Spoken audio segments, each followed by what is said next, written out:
Thank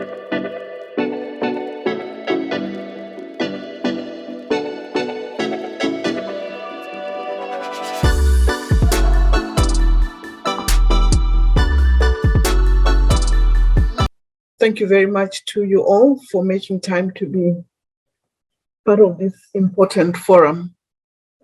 Distinguished guests, ladies and gentlemen, my name is Dr. Gladys. I am the Mefmi Public Relations Manager and the Director of Events. I would like to call upon Dr. Mpofu, the Mefmi Director of the Macroeconomic Management Program, to please introduce Dr. Kasekende, who is going to give us the welcome address.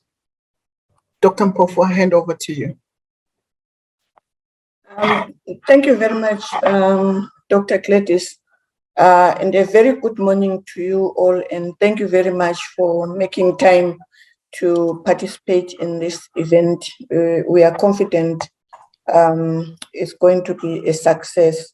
So I'll go straight into the introduction of the Mefmi Executive Director, Dr. Louis Kasekende. He joined Mefmi on 1 April 2021 as the Substantive Executive Director.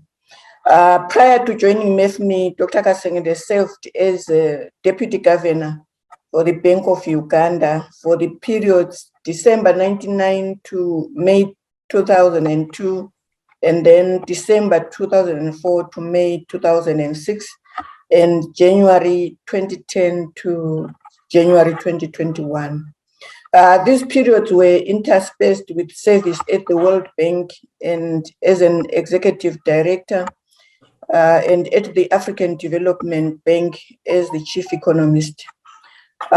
Before appointment as deputy governor in 1999, Dr. Kasekende also served for 13 years at the Bank of Uganda in several positions, including that of being the Director of Research and Executive Director of Research and Policy. Dr. Kasekende holds a PhD and Masters of Arts in Econometrics from the University of Manchester, and a bachelor's degree in economics from Makerere University in Uganda. I will now call upon Dr. Kasekende to make his welcome remarks and to set the tone for this event. Ladies and gentlemen, thank you very much. I wish to extend a very warm welcome to you all as we meet virtually once again for the 2022 Mefmi Forum for Deputy Permanent Secretaries in the Ministries of Finance and/or Planning and Central Bank Governors. Allow me at this point to welcome and express Mefmi's gratitude for the financial assistance that Crown Agents Investment Management, CAIM, has rendered for this event. CAIM has provided financial support for this forum since 2017. I acknowledge that there are many competing virtual and face-to-face events that you all could have chosen to attend, but you chose to be here. Please accept my great appreciation for making time from your very busy work schedules to attend this virtual forum. Catherine Pulsfiak, one of the authors of Inspirational Words of Wisdom, said, and I quote, "The choice to take action to accomplish what you want or what you deserve is entirely up to you. No one is going to seek you out and no one is going to do it for you. It's your move." End of quote. You made the right move to attend this forum, whose theme is digital disruption on payments and banking. We chose this theme in response to the role and impact of fintechs in the global financial system. It is my sincere hope that the experience and knowledge that will be shared in this forum will be of great use to you as fiscal and monetary policy makers and regulators, to be amongst front runners in the uptake and utilization of digital finance. You and I know the race is on and it is relentless. In Zimbabwe, there is a popular saying that walala wasala, literally put, you sleep, you snooze. As financial experts, we cannot afford to be caught napping in this era when there are so many rapid technological changes that impact policy and regulations. The theme under discussion today is indeed a topical one globally and raises issues that require policymakers, especially those in the Mefmi region, to remain in sync with trends in the financial services sector. In the last 2 years, some central banks in and outside Mefmi region have issued central bank digital coins, and there are others that are considering doing so. As I welcome you, dear participants, distinguished guests, ladies and gentlemen, allow me to ask these questions. Are you a pace setter in the digital ecosystem? Are you ready for the relentless changes, and how ready are you? How can we, as your capacity development institution, be of assistance? It is my sincere hope and trust that the keynote address and the presentation today will ignite fruitful discussions that will also help you evaluate your level of preparedness for and participation in the disruptions by technology in the traditional financial ecosystem. Hello, Robert. Hello, Kasekende. He is, as I've indicated, he is the CEO of Crown Agents Investments Management. He brings over 25 years of global institutional asset management experience to the firm, having focused mainly on sovereign investment institutions and official sector investment issues. So Robert's most welcome. It's now the opportunity for you to make remarks. I thank you. Dr. Gladys, Dr. Mpofu, Dr. Kasekende, thank you very much for the kind introductory words. Deputy governors and permanent secretaries, distinguished guests and ladies and gentlemen, welcome to today's forum. And it is really an honor and a privilege for CAIM to continue to collaborate with Mefmi on this august event happening, the collaboration dating back to 2017. And also my personal experience, this is now my third year co-hosting or helping to support this Deputy Governors and Permanent Secretaries Forum.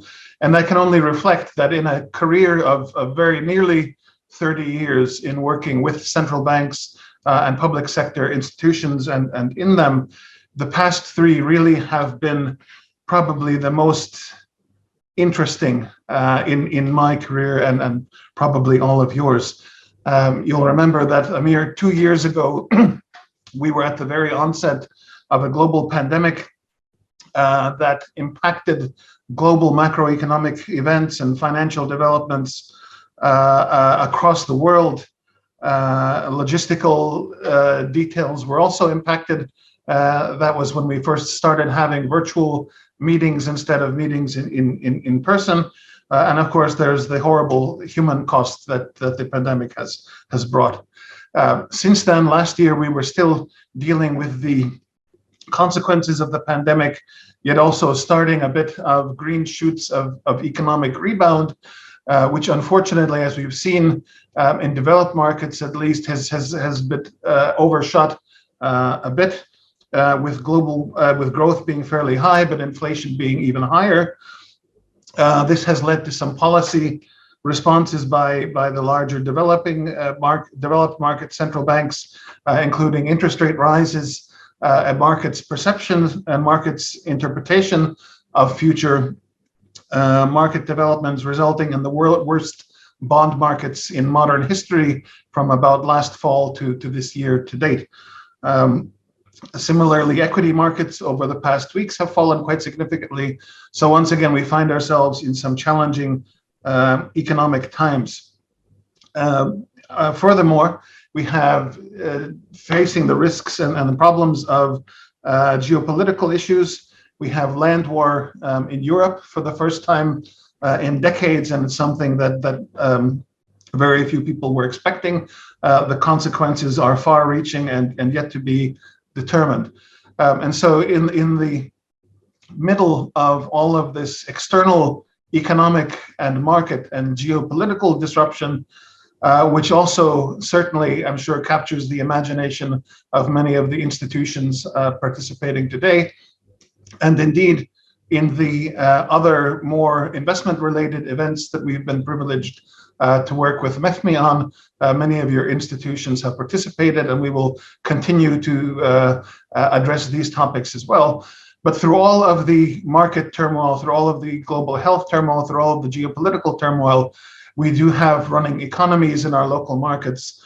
And one of the architectural and engineering features of these markets is, of course, payment systems across economies and globally. And thank you very much for the kind welcome. Thank you very much for the opportunity for KAIM to continue working with Mefmi.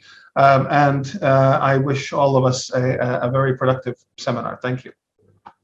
Thanks a lot, Robert. I could request Dr. Kasekende to introduce Prof. Njuguna. Professor Njuguna Ndungu is the current executive director of the African Economic Research Consortium, a Pan-African premier capacity building network of researchers, educators, students, universities, policymakers, and international resource persons.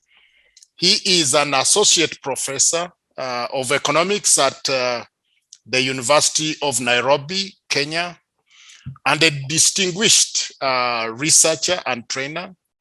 He is the immediate former governor of the Central Bank of Kenya, where he served a two-term, 4-year for each term as required by law, a member of the Global Advisory Council of the World Economic Forum. Professor Njuguna, we are so happy to host you as Mefmi, and thanks a lot for accepting our invite to come back and join colleagues and also on this particular topic that we chose, or the area that we chose of focus, which is the digital disruption. And hopefully you'll be able to bring up that particular issue Robert's touched on. It is also for our good that we have this digital disruption. Thank you very much, Louis Kasekende. So I was told to talk about this subject matter that is also close to my heart. And I had, what I did was to create some slides that if I can share the screen so that at least you can see what I'm going to present.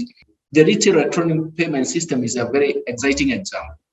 Maybe it was the missing link between the payment system and banking. But what we have seen in the last couple of years, or 15 years, or close to 15 years now, it is this retail electronic payment system is effective, it's efficient, it's transparent, it's safe. But above all, it is inclusive and real time. For me, retail electronic payments is an easier entry point for financial services. And the most important thing, given that markets in Africa are segmented, it navigates all market segments, including informal markets. For us to get some instrument like this retail electronic payment system that can navigate across market segments is a success indeed. Most of the adjustment processes in markets has been made difficult because we do not know how some segments of the market can be included in the market, in the formal marketplace, or even distance markets are defined because of distance. And this is something that we may want to think about. I wanted to start with that brutal statement so that we see where we're coming. Second, those retail electronic payments platforms are operated from commercial banks, so they are safe. But commercial banks are regulated, so they are safe. But they also increase the activities of at the retail level. There's no need to visit a bank. You can actually access your payment system through your phone. So accessibility is a very, very important point in African economies. When I presented some of this more than 10 years ago in Papua New Guinea, one of the deputy governors actually said that it takes three days for them to go to a bank, for the rule of folks to come to a bank. So you can imagine what that means in terms of cost of financial services. Then the final point I want to make here is that once you have a successful electronic payment system at the retail level, which can move to the wholesale level, then it becomes a game changer. And we have seen that fintechs can roll out new products across all sectors of the economy, something I'm going to show later. So essentially, it is like grease in the tire of a car. It helps in terms of the greasing the efficiency of the fuel, and that is very, very important for us to take into account. The second emerging evidence I want to show is that the financial inclusion has been a success. And for so many years, we talked about financial inclusion. For so many years, we talked about accessibility of financial services. For so many years, we started dealing with how do we deal with financial exclusion? What are the enablers of financial inclusion? So in a sense, one of them was income levels, and the other one was actually distance to the banks. And so we have seen that financial inclusion has been a success, and there is evidence of financial development. And of course, now people are starting to talk about inclusive finance and poverty reduction, something that I'm going to explain later. What is inclusive finance, and where do we think that poverty reduction can come in? The point I want to make here is that the retail electronic payment system and even ecosystem itself has provided commercial banks with a technological platform to manage micro depositors and micro savers accounts. Remember, there were so many years ago, one of our banks in Kenya actually removed minimum deposit requirements. And I remember we had a meeting on financial inclusion in Mozambique, and some of the bankers asked, "How do you make money if you don't have minimum deposits?" So essentially, they couldn't understand. But obviously, when you have massive deposits, you increase your intermediation capability and capacity. But most banks did not see that. So essentially, it's something that we have to think about. The minimum balance repassed most of the poor, or most of the low-income earners, micro depositors and micro savers, because they have low incomes, and that income has also irregular flows. So if you have a bank account that requires that you have to maintain a minimum balance, you realize that you always be below the minimum balance. I remember I also have the same problem myself when I was teaching at the university, and I moved from one bank and I had a current account. And all of a sudden, there were letters being written to me that my account has a red flag because I am below the minimum balance. And I asked, what do I need to do? And they told me that I should be sending the money. And I told them, for you to deduct the ledger fees. They said, but that is how to maintain your account. So I actually closed the account. Today, if I had the same argument, they would actually maybe faint, because some of the young generation don't know there were minimum balances. You can imagine. But then, the second point I want to make it on this point is that strong banks with intermediation capacity have emerged because they have massive deposits. Those retail electronic payments platforms have facilitated deposits. We are going to digital lending later. Maybe it's a point that we can come up. The third point, that set of emerging evidence, is that virtual savings and virtual credit supply platforms have emerged. You don't have to visit the bank. You can actually send your savings virtually. You don't have to go to the bank to borrow. You can actually have a virtual credit supply. You can apply for a loan. And what is more surprising is that these platforms have actually developed a system where credit scores for pricing short-term loans have emerged or can be used to price your loans. And for you, you can imagine what this means for Africa. It changes the collateral technology that has checked credit market growth in Africa for many years. If you want a loan, you need to have a collateral that can be charged. If you have a short-term loan, even if it's overdraft facility, you need to have a collateral. You can imagine this is changing with the virtual savings and virtual credit supply platforms. And for me, this is very important development that was required 30 years ago. But now it is hitting us now in this decade, or in this and the last decade. So we are benefiting from that. Fourth, financial inclusion and market development changes the pattern of holding and keeping cash outside the banking system. I remember the first time I went to present about the issues of M-Pesa in Uganda. I was asked questions about why are you having two money supply institutions? And I argued that the whole idea was to change cash into electronic units of cash, but it's not so. It is not consistent with the supply cash. But what I also argued is that we are going to change the behavior of holding cash, and monetary policy framework relies on how you can affect the behavior of people holding cash and even holding and pricing liquidity. So you can imagine in Kenya, for example, in 2007, what happened was that the velocity of money and even the money multiplier changed. And this allowed us to formulate an effective and forward-looking monetary policy framework. And this ignited even changes in the whole of East African community in terms of monetary policy framework that was being used. The monetary policy framework that was being used was to use, for example, the base money to control to be the intermediate target, control broad money, and thus control inflation. It relied on two assumptions. That first, the velocity of money was constant. That is, the behavior in terms of how people hold cash was going to be constant. But the second one, and more powerful, was that the money multiplier was constant. That is, the relationship between base money and broad money was constant. The ratio between broad money and base money was constant. But if it was changing, then it means that central bank would have lost the money supply process, which was not the case. It was also changing because it was innovations in the market. So in a sense, these two had to change, and it means that we had to change the monetary policy framework to a more effective and forward-looking monetary policy framework. And this is what East African community countries adopted with the help of Kenya and Tanzania then. And then everybody else found that that was the most appropriate. The fifth outcome or the evidence is that the digital transactions platform has allowed the monitoring of financial transactions. And this has improved the AML CFT regime. For me, this is something that was very critical. I joined the Central Bank of Kenya when Kenya was already in the dark gray list of AML CFT regime.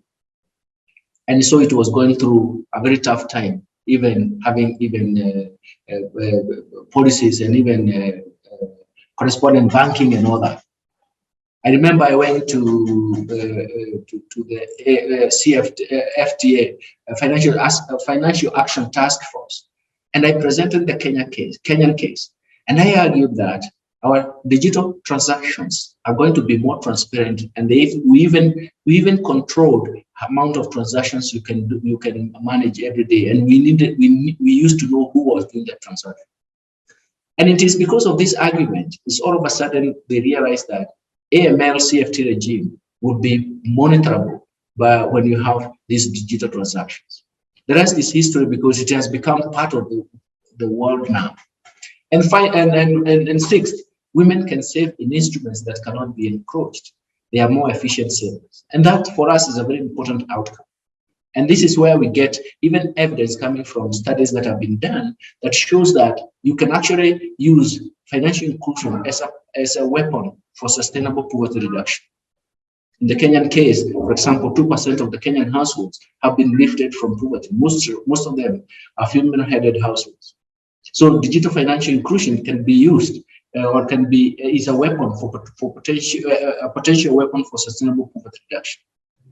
When we talk about women can save in instruments that cannot be encroached, look at it in terms of even having a savings platform, or even a credit supply, or even you can borrow from the system, and nobody can, unless somebody knows your instrument, you cannot actually know how you cannot encroach. It's a very important aspect in terms of where we can be. It's very, very important in terms of development. It's very important in terms of inclusiveness. If you can be included, you can have a diversity of products. I've been trying to look at the saving products, the virtual savings and credit products. And I've used an example of 5 cases. It started with in Kenya, M-Shwari in Kenya. It's a virtual savings platform, and it has become also a virtual credit supply system. It became Empower in Tanzania. It moved to Uganda as More Cash, and to Rwanda as More Cash, and to Cote d'Ivoire as Momo Cash. And I've been trying to look at those 5 in a period of 4 years. We are actually developing this. This chapter is being developed for alternative financing in Cambridge University. What I realized is that, for example, in Kenya, 19,000 loans were approved every day. They were average of $35, and they were payable in 27 days. That is, the loan was payable in 27 days. Of course, most people jump asking how much that loan will cost you. The bottom line is what the people are using this loan. After 4 months of operation in Rwanda, I wanted to know how it was operating. And I was told, I saw that there were 9,000 loans approved. On average, they were $5 payable in 21 days. And we started asking, we need to go back to the next level and ask, what do these loans do? These are small investors, SMEs and MSMEs. And I looked at an example of a roadside kiosk selling vegetables. $35 can be actually, maybe it restock that in 5 times in a week. And you can imagine the amount of income. We can have examples, but that is the revolution we are looking at when we look at this issue. And you can find it everywhere. Why we talk about women is that you can find them cashing in, you can find them even being shown how to transact. And then this is banking the unbanked. For us, is very, very important. Finally, let me talk about digital financial services and fintechs that can roll out business models that can cut across other sectors. And for us, that is very, very important because it is going to push the agenda for inclusive development. Let me provide the examples. Smallholder farmers and inputs, household solar energy supply in Kenya, for example, in Tanzania, have the health sector payments through Mtiba, water vending machines in urban slums. In Kenya, they are quite plenty now. And even now, we have investment in government securities like T-bills. You can actually use your phone. The second one is that we have seen digitization in public finance, design in public finance, tax policy designs, tax payments platforms, and even revenue administration to minimize leakages. And finally, we have seen platforms for e-government services that are effective and easy to reach, as well as government to design efficient targeted social protection programs. They have worked. In Kenya, for example, during the COVID-19, Kenya designed, because the presence of retail electronic payments platform becomes a very important platform that you can use. So Kenya developed a targeted social protection program for urban poor, targeted families for urban poor during the lockdowns. We have actually computed and we have shown that actually Kenya managed to lower the spread of COVID very effectively. Of course, it could not match the effects like in Switzerland, but actually Kenya was seen to be a very efficient case of lowering the spread of COVID using lockdown as well as targeted social protection programs, so transfers per week, and that helped a lot. It is an example. We have picked it up in terms of other work that we have covered, for example, in ARC. For example, growth, poverty, inequality, and redistribution. And we have shown that actually poverty can be reduced by strong growth, which is supplemented by redistribution measures that flattens the inequality. So that Strong growth will reduce poverty significantly if it's supplemented by targeted social protection. Of course, when we talked about these issues, everybody thought that we are looking for welfare states, the development of welfare states. No, we mean we can actually have targeted social protection programs that flatten the inequality, and that is going to be important. That is for further debate, especially in this region, we need to talk about it. Let me come to the broader picture. Having talked about digital financial services and how the digital evolution has actually pushed the frontier of financial services, then we can go to the broader picture that the fourth industrial revolution is going to come from the digital space, the digital evolution taking place. So we can talk about the fourth industrial revolution and the post-COVID-19 economic recovery strategy.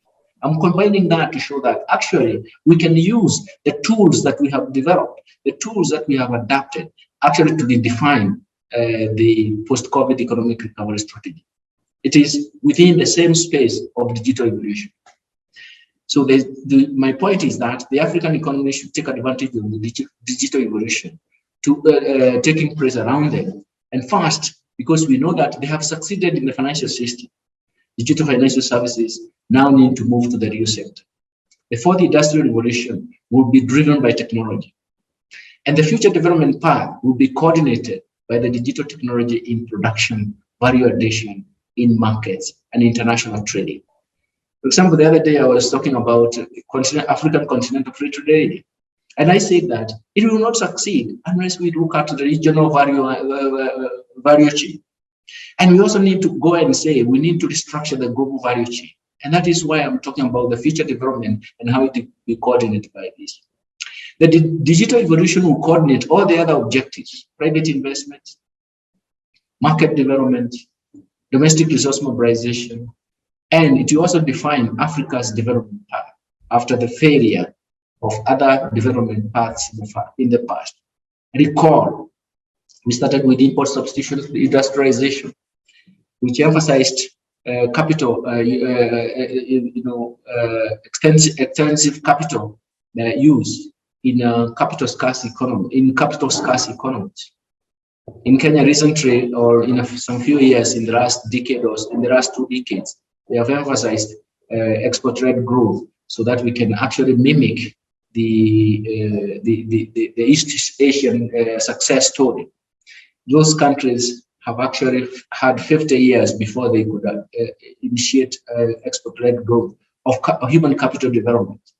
And for us, we haven't managed to do that. We haven't even emphasized human capital development.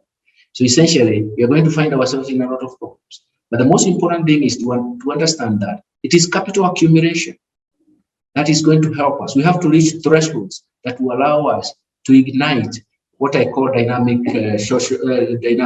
economic transformation, which is going to be very important. So we can understand the failures in the past, and then we can say, how do we get to the next level? Finally, let me talk about how do we sustain then this digital space for inclusive development. First, and this is happening in very many countries and even in Kenya, connectivity. Connectivity is like equal to inclusiveness. No one should be left behind.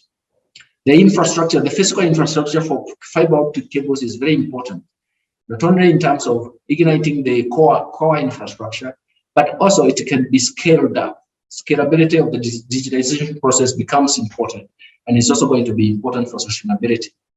Second, interoperability of retail electronic payments platforms so that they're going to support appropriate market development and lower unit cost. In Kenya, sometimes interoperability, they thought that it was to increase their market share.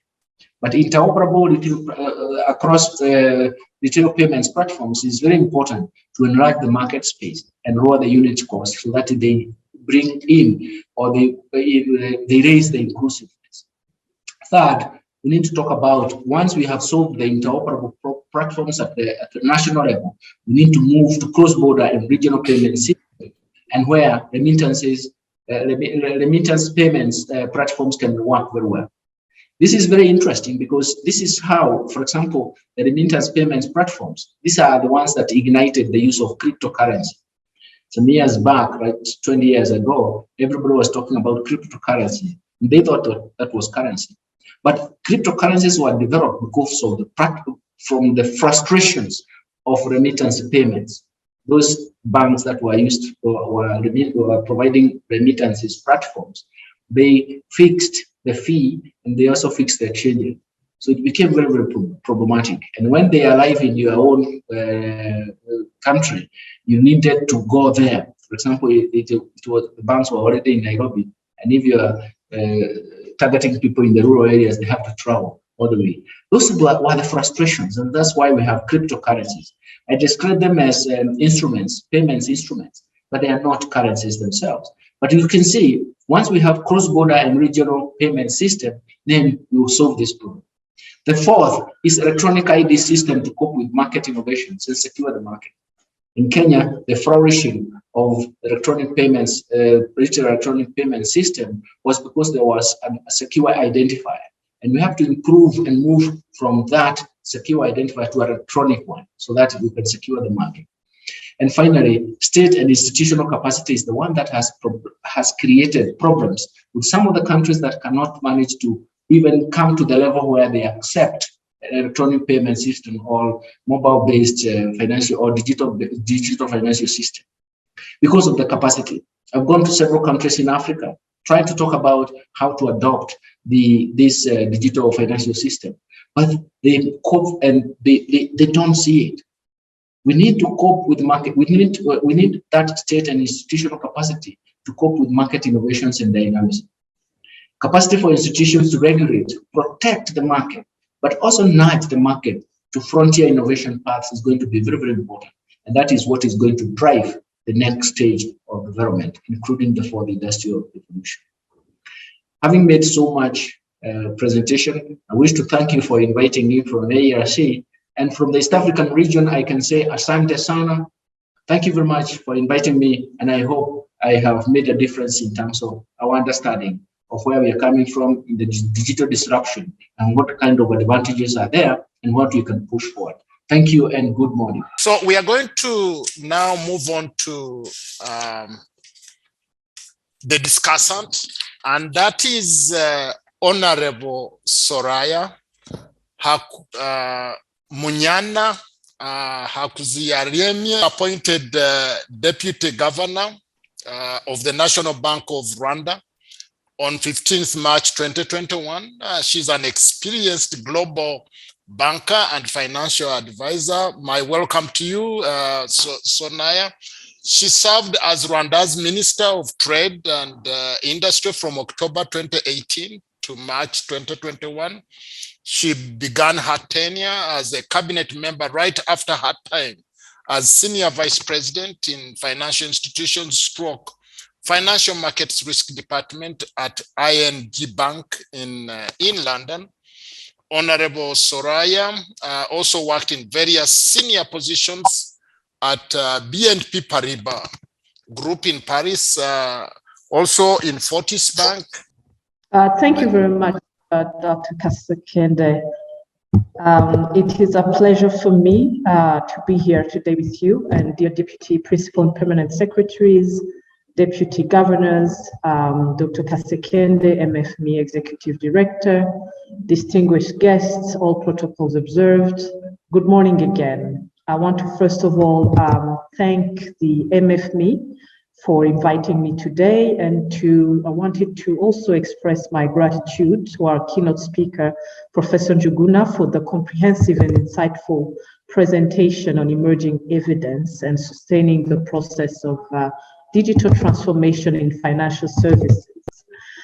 We are all faced with unprecedented changes due to the fourth industrial revolution in all aspects of our lives. And I think really the COVID-19 pandemic has shown that we are definitely in a digital world, and the countries that are ready for that digital transformation will be well off after it. The key takeaways from the presentation we had from Professor Njuguna, I think for me, would be in three main parts. One, the evidence of increasing financial inclusion thanks to digital financial services, the importance to continue to invest in infrastructure to ensure secure and scalable services, And lastly, the role of regulators in promoting innovations, but also protecting consumers. So if we take the financial inclusion part, I believe that we've seen that payment services provide an entry point for financial inclusion promotion through technology. And also there's evidence that technology-based products have emerged thanks to one strong electronic payment platform, namely micro savings, micro lending, and so forth, which have promoted efficiency, but also safety in financial services. And I couldn't agree more. If I take the example of my own country, Rwanda, we have seen a tremendous increase, not only in financial inclusion, where we currently have 93% of our adult population that are financially included, but this is mainly through the mobile money platforms. And secondly, for the first time, we've seen that the value of transactions of mobile money payments last year have exceeded our GDP at $10.2 billion. So there's been increasing not only financial inclusion, but the adoption of the mobile payment themselves is really substantial.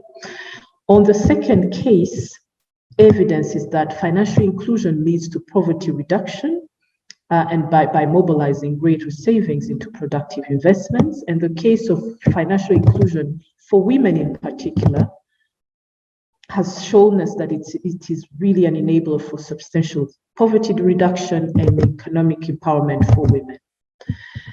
On the second key takeaway, the much needed infrastructure that we need to sustain this progress, be it in investing or continuing to invest in network coverage, but also making sure that we have digital ID systems in place to allow KYCs, but also be able to tackle issues of anti-money laundering, but also counter-terrorism financing.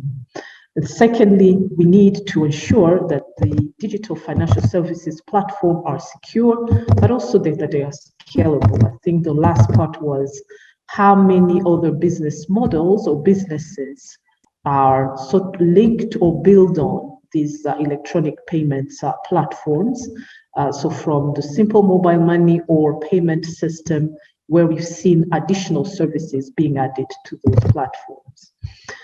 Second importance, I think the collaboration between providers is key. We cannot have sustained digital financial services that are inclusive if we don't continue to invest in enhancing connectivity as well as interoperability. And lastly, I think the main issue for regulators and supervisors of the financial sector is what is our role in this fourth industrial revolution? How flexible can we be towards these fintechs and innovative products? In Africa, I believe, and that has been already touched upon by Professor Njuguna, is that regulators should promote innovations, but at the same time promote financial stability as well as consumer protections. There are new regulatory frameworks that are needed. And if I take the case of Rwanda, we have put in place new laws on consumer protection for financial services consumers, but as well as put in place a regulatory sandbox that allow fintechs to test their products in a restricted environment before rolling out to the market, but also give them flexibility not to go through the lengthy licensing process before their products have been tested. And I think that is one of the regulations that we put in place to enable innovations. However, that cannot be done without a robust regulatory framework around personal data and privacy protection. And lastly, and I think that is going forward, the new innovations we are seeing, even as regulators, and here I'm talking really as a central banker, what does those innovations in terms of digital currency mean for our work as central bankers, but also for our financial sector, and how do we maintain financial stability as we embrace this new innovation in the digital space. I believe, to end, that this is a time where our continent, as Professor Njuguna indicated, has the opportunity to be part of an industrial revolution and not merely play catch-up. We have seen that we've been innovators, and Kenya was a pioneer in this in mobile payment. And in other economical sectors, we can still be innovators using technology. Now, the challenge we have is, do we have the capacity or skills that are needed to really fully embrace and take advantage of this fourth industrial revolution? And secondly, how are our laws, regulation addressing these financial, digital financial innovations, but also ensuring that we're not stifling innovation by trying to be too controlling. So that's the dilemma that I think regulators have, as well as policy makers in this fourth industrial revolution. And lastly, what will be important is, I think, regional and Pan-African collaboration and coordination to be able to navigate this technological disruption and ensure that the new innovations really contribute to the well-being of our citizens. I thank you all for your attention. I wanted to thank Professor Njuguna for the comprehensive presentation and also the discussant for your comments. But what I wanted to hear a bit more, I'm hearing the very good optimistic message around digitalization. But I'm saying, what are some of the risks we as the regulators need to watch out for under this digitalization agenda, particularly the regulators? Because things can get out of hand and we may not then know how to handle the financial turmoil. Thank you. Yes, no, thank you very much. I think that's a very relevant question, because risk management is part of the whole process. Anybody else before we ask for responses? I saw Michael. Michael had unmuted from Uganda. Yeah. Mr. Maselida. Thank you very much, Dr. Kasekende. Unfortunately, I don't have the hand option, so that's why I try to unmute. But first, let me thank Professor Njuguna and Honorable Soraya Hakuzi-Ramye. I hope I pronounced the name correctly, for the presentation and the discussions respectively. You know, I agree with all the issues that have been mentioned by Professor Njuguna, and likewise Honorable Soraya for the interventions, and I want to associate with all of them. Now, to me, if we have to really build up on the digital disruptions, I think we need to add a step further to what has been mentioned, and that is the issue of literacy, in financial literacy. Recently, we did a survey in Uganda, what we call the Financial Capability Survey, to determine the knowledge, skills, and attitudes to manage one's finances in the context of a given economic and social behavior.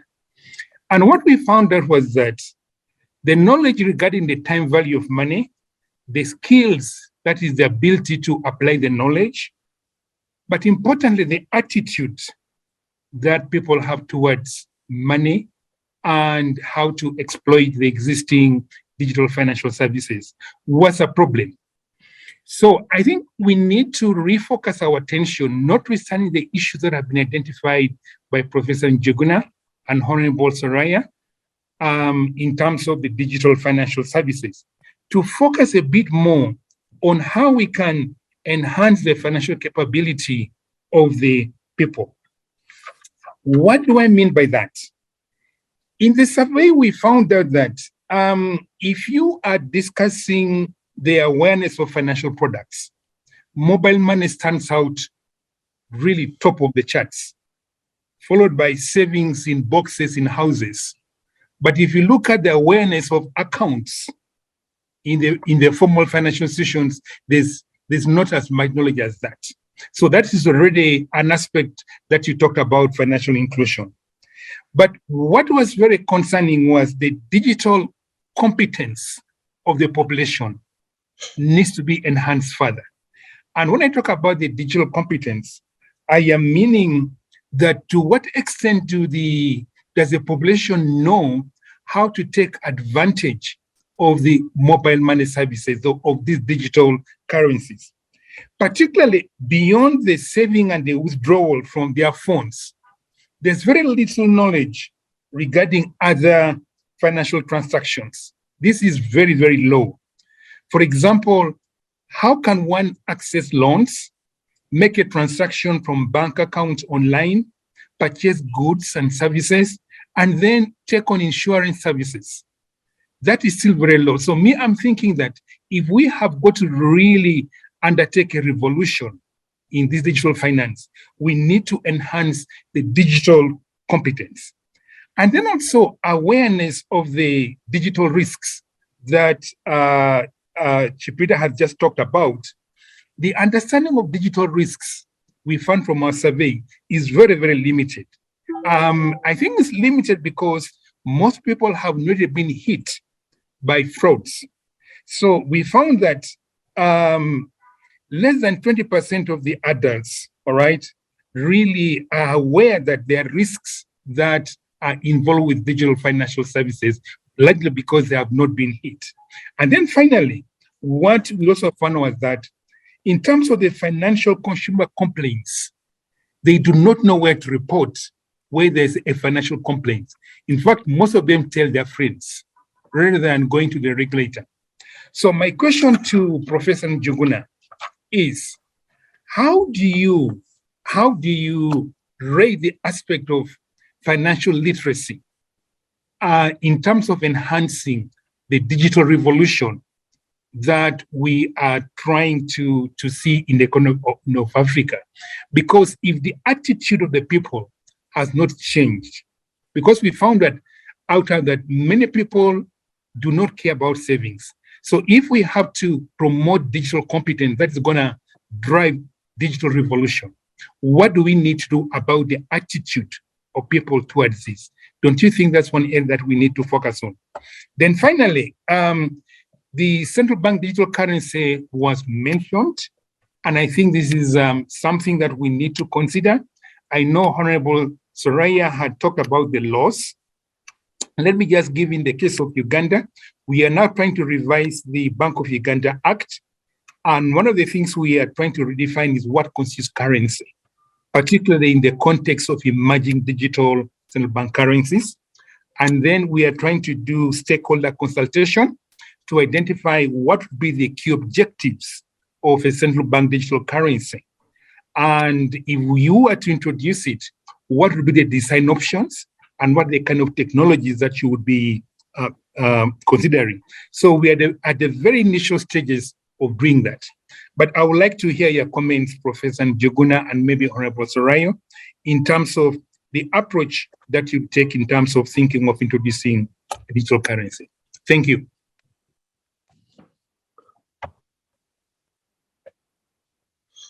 Yeah, no, thank you. I think that's considerable, such that we can then maybe ask for responses, directly for responses from the professor and Honorable Soraya. Thank you. Thank you so much. Masalira, you are back. I think we could just see you, and then I was wondering, what technology is misbehaving? It's part of the whole game of saying that we will lack accessibility because of technology. And that is a major point. Thank you very much, Solaya, and nice meeting you virtually.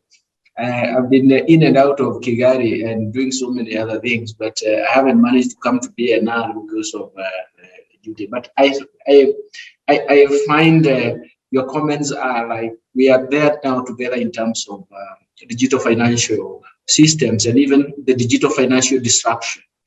By the way, you should recall, and even Michael and Louis Kasekende recall that we are almost just the two of us and the late Ben on talking about digital financial services.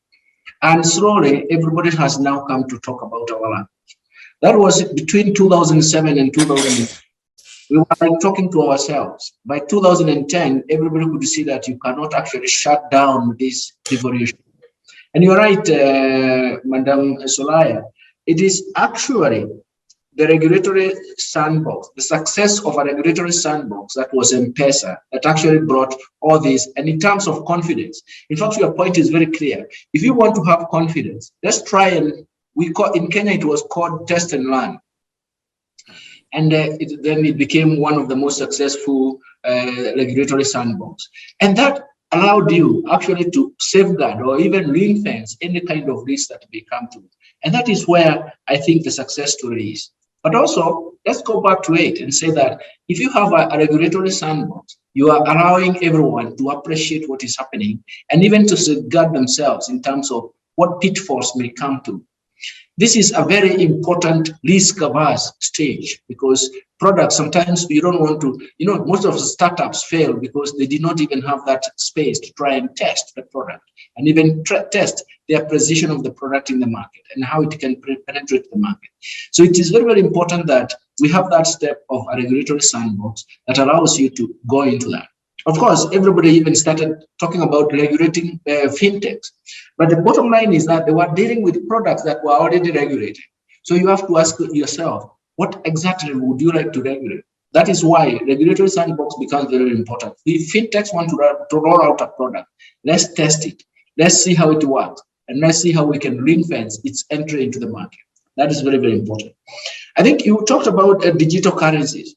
And because I touched deliberately, I touched on cryptocurrencies so that we make a difference as central bankers. I know we went one time into a session in Abu Dhabi with Beno, and the telcos were telling us that they're going to influence money supply before we even know. Why? It's because they thought that the M-Pesa type of product were actually owned by telcos. I even went to Uganda and I was told that, oh, we would like to have digital financial services, but it should be a bank-led, not a telco-led. They never they never knew the difference. But we now are coming to a point where we know the difference.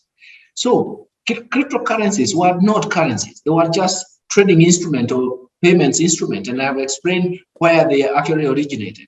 But now we are coming up to digital currency. And this, I have been in a movement in terms of digital currency, but we call it digital fiat currency to make a difference from the cryptocurrencies. Okay, digital fiat currencies, because the central banks have the monopoly of issuing currency and even managing liquidity. So it's not going to be different, by the way. That is also the question that my friend Mike Watinge, or the deputy governor for Bank of Uganda, has talked about. It's essentially, it is the same currency. It's only that it's going to be in digital form. When we started that work in 2016 and we pushed it and we went for demonstration in China and the Federal Reserve and also in Sweden, Central Bank, everybody was quite appreciative. And I have been, there was a series of presentations I made about payment system and what happens when we have currency. We are going to protect ourselves from counterfeits. We are going to protect ourselves from the speed of, by the way, it is the same thing. It's only that it's going to be, it's going to be in digital form. So it means that we have to buy phones that are going to accommodate that. Somebody in Kenya actually argued that what we are going to suffer is actually the technological space, but we are. Solaya started by appreciating the whole issue of networking, fiber optic networks, and how accessibility becomes very important. So it will not change the way we deal with our currency. It will only change the way in terms of how we store the currency and how we transact. For many years, when in Kenya we started this M-Pesa and even digital financial services, you used to have two stages. You get into your bank account, withdraw and put it in your phone account, and then start transacting. When you have digital currencies, you don't have to do that. Even now, some banks, most of the banks in the East African region, actually, you don't have to go into two stages. You go to your bank account and just deal with transactions that you need. So we are getting there. It's a convergence issue that we are going there. Chipika I thought the name is Chipika, not Chipikaji, but maybe I'm mistaken. Thank you very much because you raised the issue of financial turmoil. Most of the time, and look at all the financial instability we have had, they are not generated from the banking sector. They are generated from other sectors because of lack of convergence in terms of control. And that is what we really need to do. And let me give you one example. In Kenya, I argued that we have to control betting and licensing and betting, so that this digital lending was being infiltrated by digital gambling, that people can borrow to gamble. And I argued that this is going to destroy the same kernel of our digital disruption. At one time, I went to the UK and I was making a presentation in terms of where we are in terms of financial inclusion. And somebody who was a former minister told me that, do you know that in Kenya, 3 million Kenyans, adult Kenyans have been blacklisted by credit reference bureaus because they have borrowed online to gamble. And then, of course, that's not a very sensible way of investing, because essentially you cannot be sure about your investment. But why is that? Because they were actually borrowing to gamble online. That is one risk area that can hit us very hard below the belt financial system when you have debts that are being accumulated.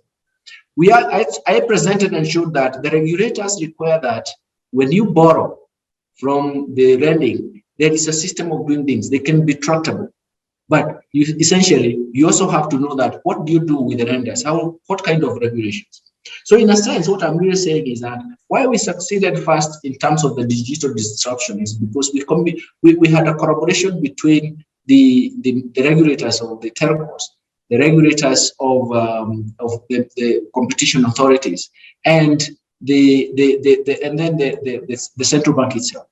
And that we got into understanding in terms of how do you manage the product and how do you move on.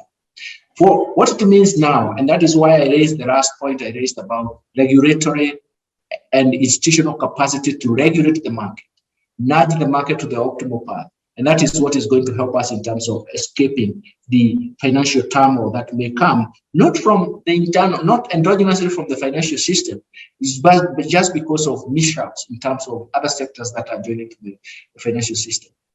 Actually, for us, we have been regulators, and some of us are here. We have made points that Slaya and Michael Atingiego and even Louis Kasekende we have been regulators. And we know that internally, we know how things are going, and we know it is always something that is exogenous to the market that we did not have a lot of control that spoils the party. Anyway, but it's something that we can talk about. And Michael, I think I like about, we started with financial literacy. One time a journalist asked me, how will people know how to transact in digital, in M-Pesa type of products? And I told the journalist, just send your mother some money, or your grandmother today, and she will know how to withdraw it, because the social network was becoming strong. And that is why, for example, the M-Pesa type of products in Kenya, there are so many products in M-Pesa type because there are so many telcos. M-Pesa is just a dominant name which has been adopted worldwide. But what has happened is that it was advertised and assimilated because it was send money home, because in Kenya we have an urban rural divide, a very strong rural urban divide. And what used to happen is people used to travel. But the advertisement that you can send money home was very, very strong. So if you send money home, let's say you send your mother or your grandmother some money, she will go with a phone. She knows the sound of money coming in, and she will go to the agent. And the agent, they know the agent, because he's a daughter of some friend or some relative or some agent. And then there was that social network was very, very strong. So in a sense, people run from others. But what do we need to do? I do believe, one time I had a group of almost 300 professionals, and we were talking about so many things. But one of the persons raised their hand and said that, look, we cannot borrow, interest rates are very high. So I asked this guy, what are the interest levels? They are high relative to what? I asked the question, give me what is the rate or what is the interest rate now? He didn't know. I asked a group of 300 professionals, I asked them, raise your hand if in the recent past you have gone to the bank to ask what is the deposit you get from your money. They didn't, nobody raised their hand. Raise your hand if you have gone to the bank and asked, why are you charging me this loan rate? Whereas my deposit rate, you are giving me this, I need to negotiate. Nobody did that. After that, they started doing that. It is us, professionals, who actually fail to push the banks to the limit in terms of how we understand. So we worry about financial literacy, but actually the professionals are the most illiterate when it comes to money. They even used to complain, doctors kept their money in the graph box until they require, oh, we need to pay fees, they get the cash. No, they don't even take the money to the bank. So essentially, it's us professionals who have failed. Let's go. If you, I've been looking, by the way, we need to look at the financial diaries from FSD. You know, we have a network of FSDs in Africa. And one of the things I like most is to look at the financial diaries. And the financial diaries look at financial management by the bottom 300, perhaps 300,000 households. And it has interesting results in terms of how people manage their finances and even how they push for the products. And it is amazing how you get to know that. But all the same, it is very, very important, of course, to raise the financial literacy. But we have to start with the professionals. The youngsters are now very good in it because they are very technologically savvy. In fact, they do things that we don't manage. But we have to go back and define, go up the ladder in terms of the middle-aged persons who are actually, should I call them professionals? They are not there to run new things. In fact, how do you transact this or that? We need to tell them, and they will. I think we still need that. But the most important thing is, when it comes to literacy, it is literacy to understand that product and literacy to understand the innovations taking place in the market. You need to catch up with that innovation because you never know when you are going to use it. And most of the time is because we should not be stuck with the past, and that is what is going to help us. That's why, by the way, Martin, Michael, when the central bank governor in Kenya announced that we are going to digital currency, the articles I saw in the papers was actually astounding. Some of them were extremely ignorant in terms of what they are saying. And the others were quite appreciative in terms of where we are going. And there was also another cluster of people who thought that this will not work. But there are people who said, we need very smartphones. By the way, we started M-Pesa with what we call in Kenyan language, Mlikamwizi. It's a small phone that does nothing, but even writing a message to someone was very difficult, but we were using it for mobile. It may not require that massive capability in terms of bandwidth or even your phone capability. No, it may require very little because even now, by the way, Michael, we can ask ourselves, how much money do you draw down as cash from your bank? In fact, since this digital financial system came out, it's very little. It's the same thing with your phone. How much do you want to withdraw and put in your phone for transactions? Or do you want just to do you need actually to put your money in the phone for digital transaction? No, you need only to go to your bank account and then transact, and you don't need to. It's only that you're going to use your phone. You should not even stop. That becomes very, very important. So we are going to understand the dynamics, and then we are going to see how that disruption is going to shape the process. I have, maybe I can share with you some presentation I made in terms of the digital currency and how it is going to work. But I moved away. I started comparing cost of transactions using cash.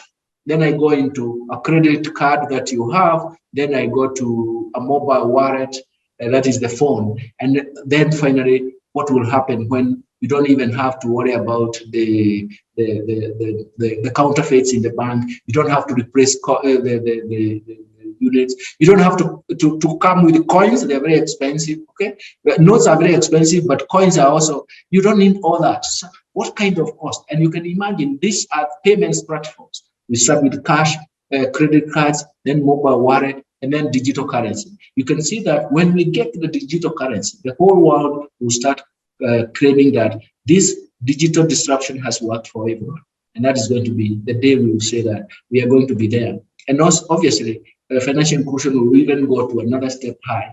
But it will go to another step high because transactions themselves are going to be extremely beneficial to everyone because they are going to be cheap. Let me stop there just in case there are other questions. Thank you. Thank you very much, Prof. Honorable Soraya, do you have any comments, observations from the first round? Thank you, Deputy Governor Masalila. I think just to add on probably responding to the question from Chipika on the risks that we see from the digital financial services, I think also as regulators, we almost have to educate ourselves on these innovations. So the risk for me is how are supervisors trained to understand exactly how these technologies work. But probably an approach that we have taken at the National Bank of Rwanda is to look at this fintech, as many other central banks, as almost technology neutral, but look at the service that you're going to offer. So I know these young people on our continent come up with this, very innovative ideas. But what we ask is, if you're going to be a digital lender, regardless of the technology you use, we want to make sure that one, you're not applying very prohibitive interest rates. Secondly, that you're doing your KYC as it should. And thirdly, I think also probably, working with the innovators in the regulatory sandbox so that they understand the reason why we have stringent regulations in place in terms of the licensing requirements. The second part I wanted to add on in terms of risks is how do we monitor I would say the hundreds of millions of transactions that will be enabled, for instance, by the likes. I think we have a second session on blockchain, which will be extremely fast and probably will also be misused by I would say criminals or not people with good intent. Hence our anti-money laundering framework, but also the ways we can detect big fraudulent transactions, but also illegal transfer, money flows will be very, very important. And lastly, I think although we were very optimistic probably on the digital innovation, I think there are also solutions on the regulatory side which will use technology. One example is, for instance, some of the regulators that are applying artificial intelligence. I think Singapore has started to actually detect patterns in fraudulent transactions and be able to stop them before they go through. So I think as regulators as well, there are technologies we will have to adopt to be able to catch up with these innovations in terms of ensuring that our financial or payment system is secure, ensuring also that we are not facilitating illicit flows of money.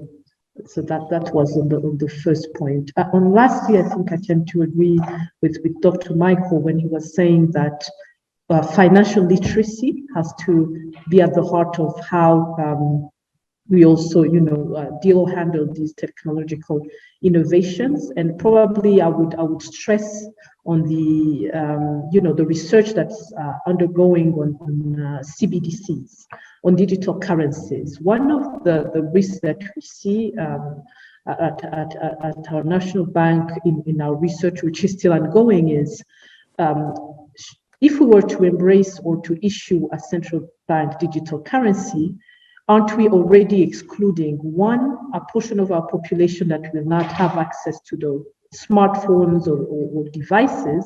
Secondly, how are people sort of empowered to be able to use, be the digital currency, not cryptocurrency? That is another issue. And do they understand the risks that are behind? If they have, let's say a digital wallet, how are you going to handle it? And last point, I think, was on the probably the caution on. I think it's now easy in the last 2 weeks because people have seen cryptocurrencies values crash. We were under a lot of pressure as many central banks to take a position or maybe even facilitate cryptocurrencies. in spite of our warnings on how volatile, risky those assets are.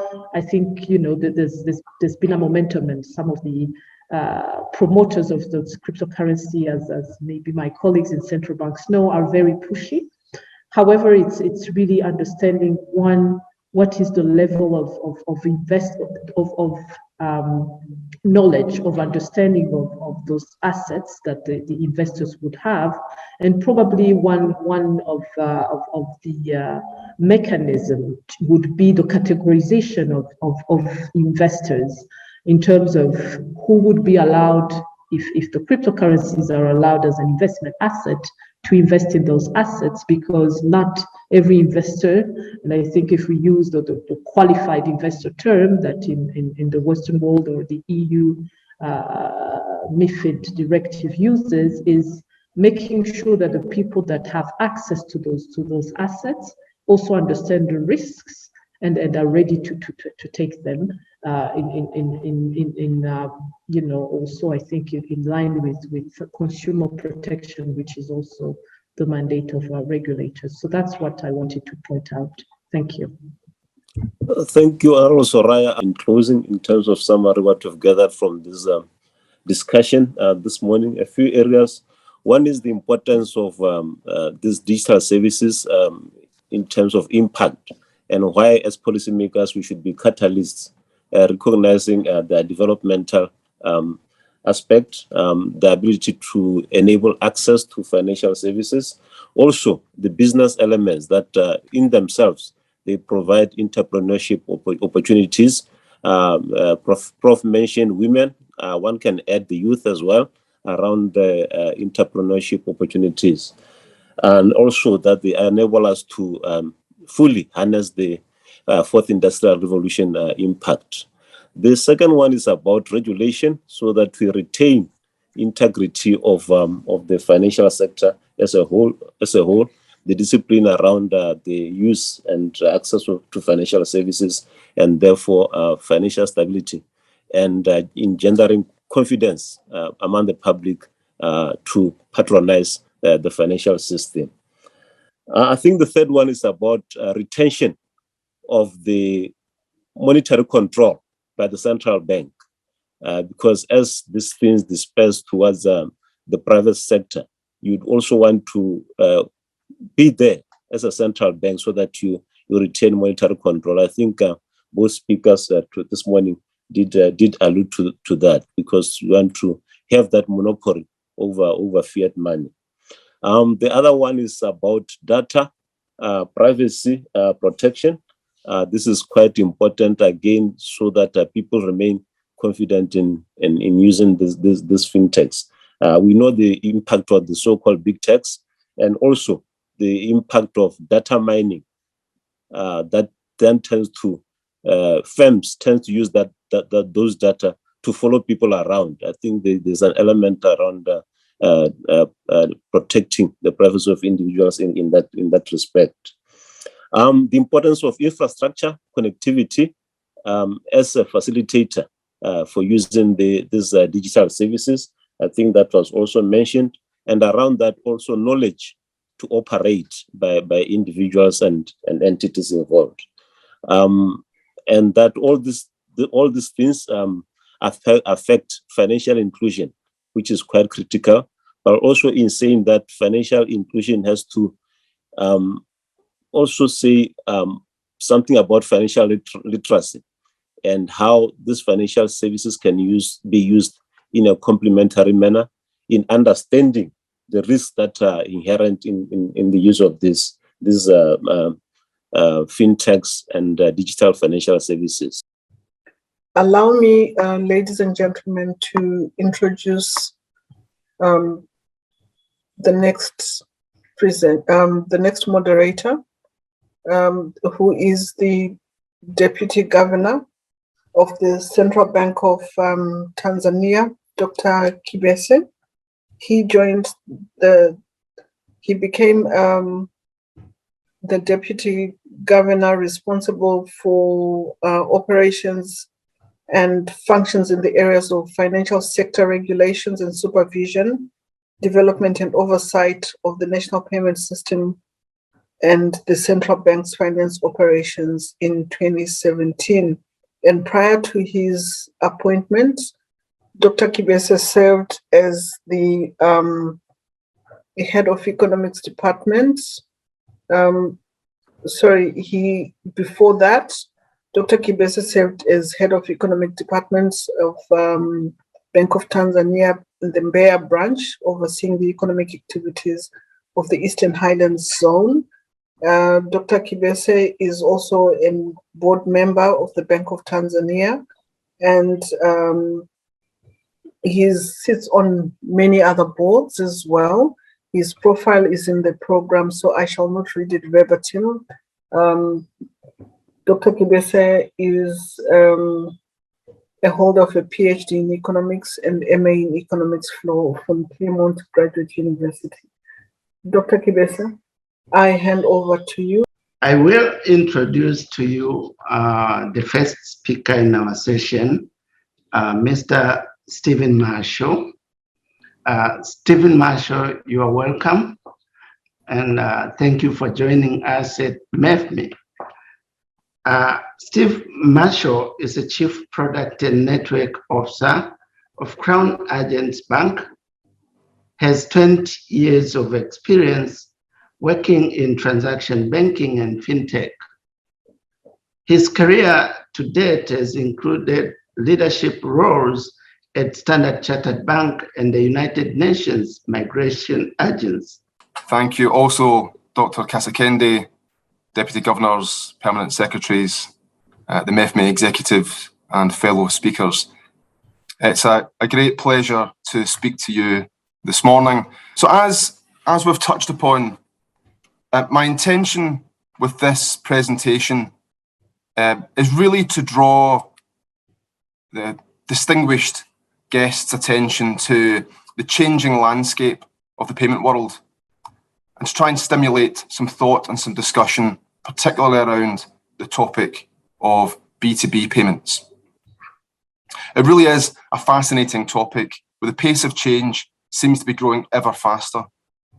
However, much of that change, as I'm sure has been discussed already, has been focused on consumer remittance payments as opposed to the B2B space. So the question I'm posing today through this presentation is, will we see similar digital revolution in B2B payments as we've already seen in the retail consumer space? And the simple answer is yes. But what are the challenges that lie in the path of that innovation? And that's some of the things that I'd like to really touch upon.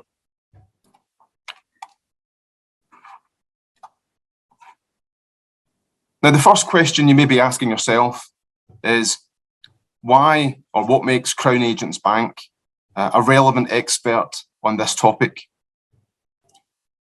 Now, that's not an unfair question to ask, because many of you will be very familiar with Crown Agents Bank and the work that we've done across the continent for a number of years.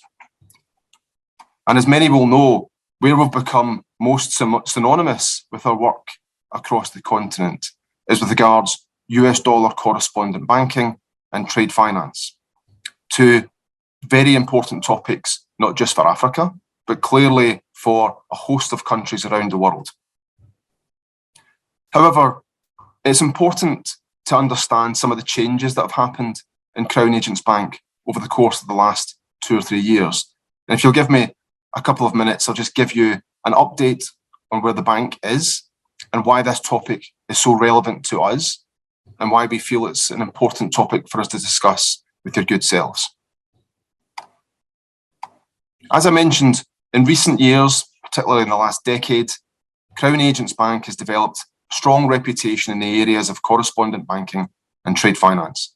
And with regards to correspondent banking, it's been in those very traditional currencies of US dollars, euros, and pounds sterling typically. However, we always harboured an ambition to become a provider of foreign exchange and payment services, specialising in emerging markets more broadly, but specifically focusing our expertise on sub-Saharan Africa. The geographic regions that have become very much our heartland for decades and we double down on that now. Now, the cornerstone of that business is working in collaboration with the commercial banks across the continent for whom we offer dollar correspondent banking and trade finance services. We've started to purchase large volumes of local currency from those commercial banks and many others now, as we look to fuel the appetite for our OECD-based clients who fall into the development sector, the fintech payment sector, and increasingly large tier 1 commercial banks. This business has grown very rapidly in recent years. We started with a strategic intent to move into this space in 2017. And in 2017, we onboarded the first of the United Nations agencies as a client. That year, we purchased just under $400 million worth of sub-Saharan African currencies. And last year, in 2021, we had grown that from 400 million to 15 billion US dollars worth of African or sub-Saharan African currencies. We now provide globally 40% of the United Nations emerging market currencies. And specifically within Africa, it's north of 60% of their African currency access.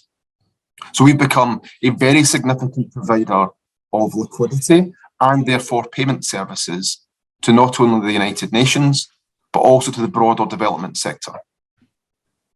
However, that was only ever phase 1 of our strategy. Phase 2 was to use those relationships we had built with commercial banks, both in terms of sourcing liquidity and then using their settlement services, to move beyond the development sector and to focus on the fintech payment sector and banks. Now, once we had done that, we have now onboarded a host of globally recognizable fintechs and banks, and we have become their payment and liquidity partner of choice, particularly for sub-Saharan Africa. But I'm delighted to say we broaden that reach and now include significant parts of Asia and increasingly Latin America as well. Now, the reason I bore you with some of those facts is what that has made us is very relevant to the commercial banks in Africa, and because we are a significant provider of hard currency liquidity, and we are a big user of their payment services. So I feel that Crown Agents Bank is well placed to talk broadly and specifically about some of the challenges we face and some of the challenges we think others across the sector will face as they look to embrace digitization.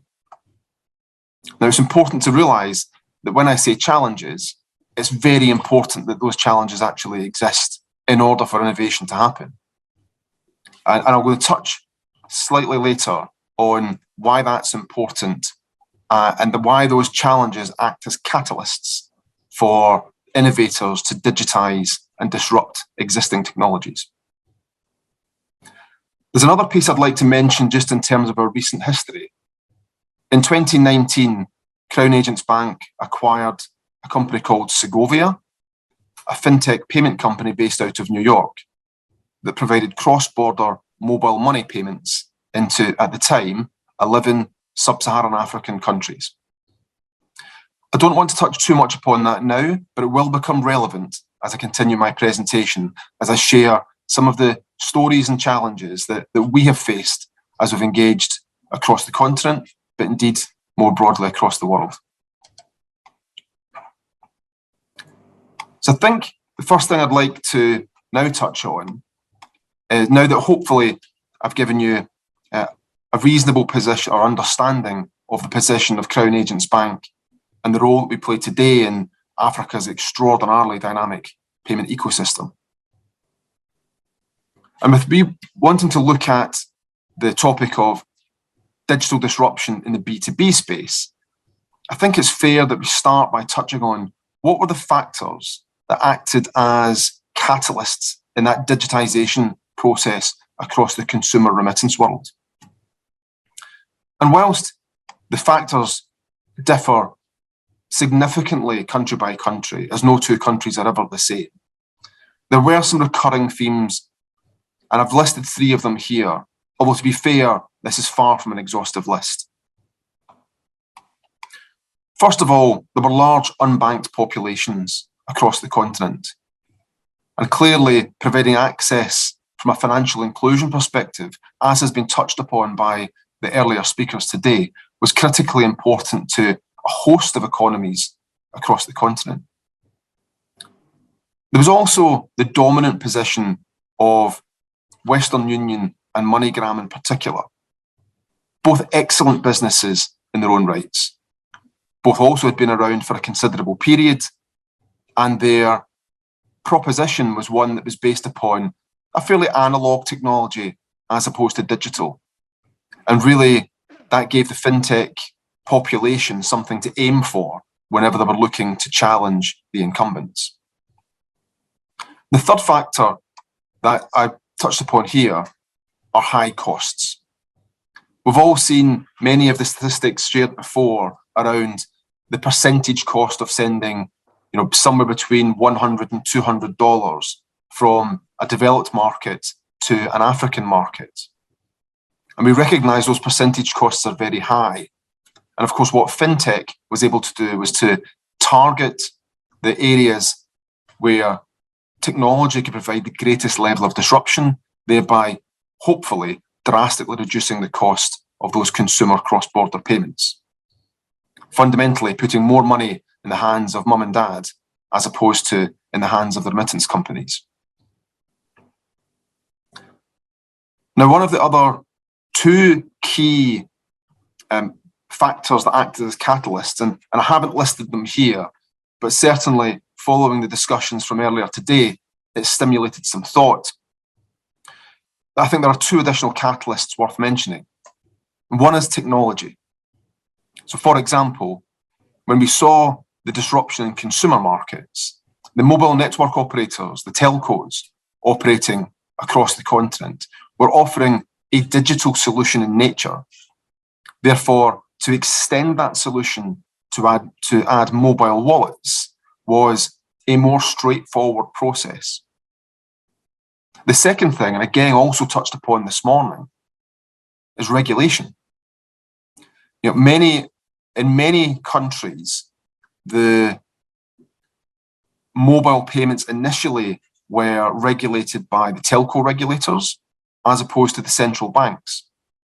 And that created, if I may, a degree of regulatory arbitrage opportunity, and it allowed mobile payments to grow and morph in an environment that became clearly significantly more regulated as time progressed.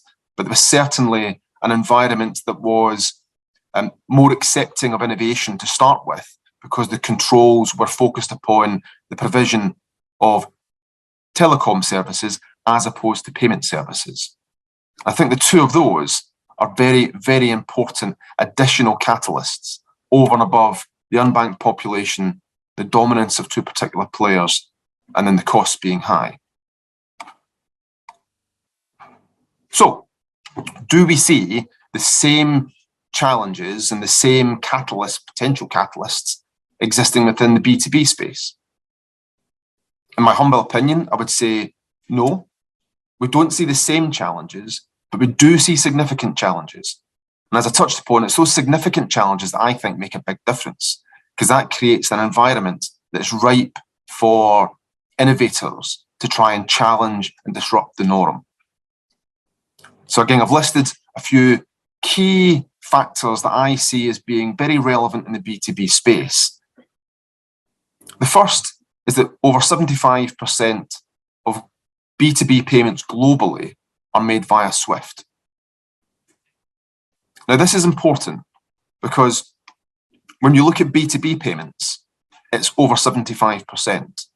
But when you look at emerging market B2B payments, the number is north of 90%. Now, I'm always slightly nervous when I share statistics.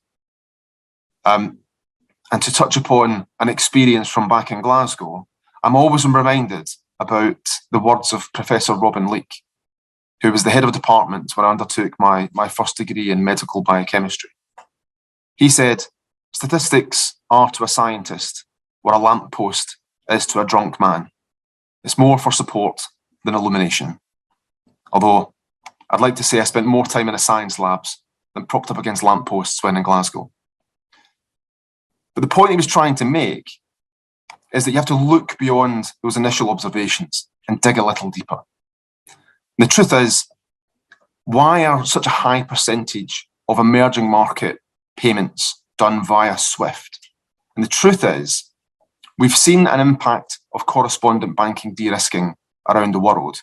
We've seen banks, not exclusively in Africa, clearly regions across Asia, across the Caribbean, across the Pacific Islands, have been deeply impacted by the loss of particularly dollar correspondent banking services.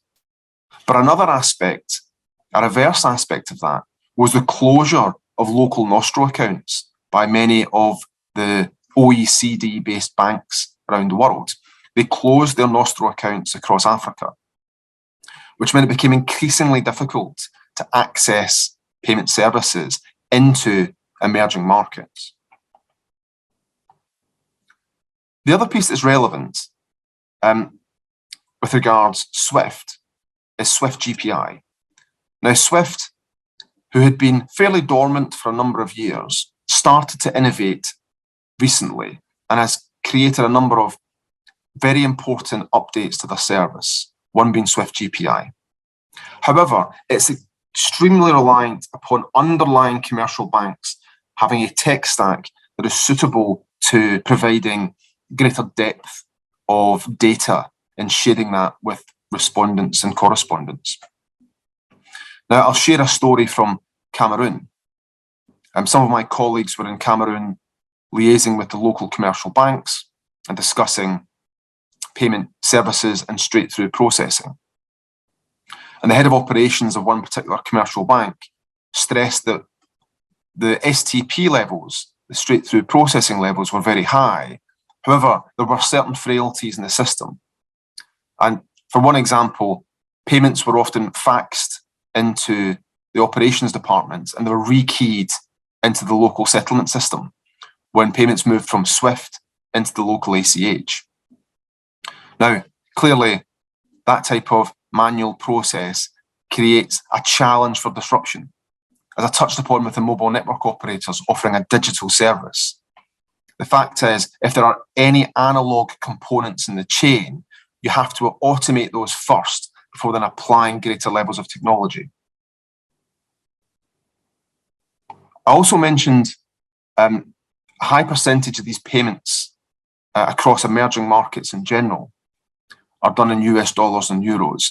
And there's very much an underlying demand and acceptance from local corporates that this is the way payments have been done historically.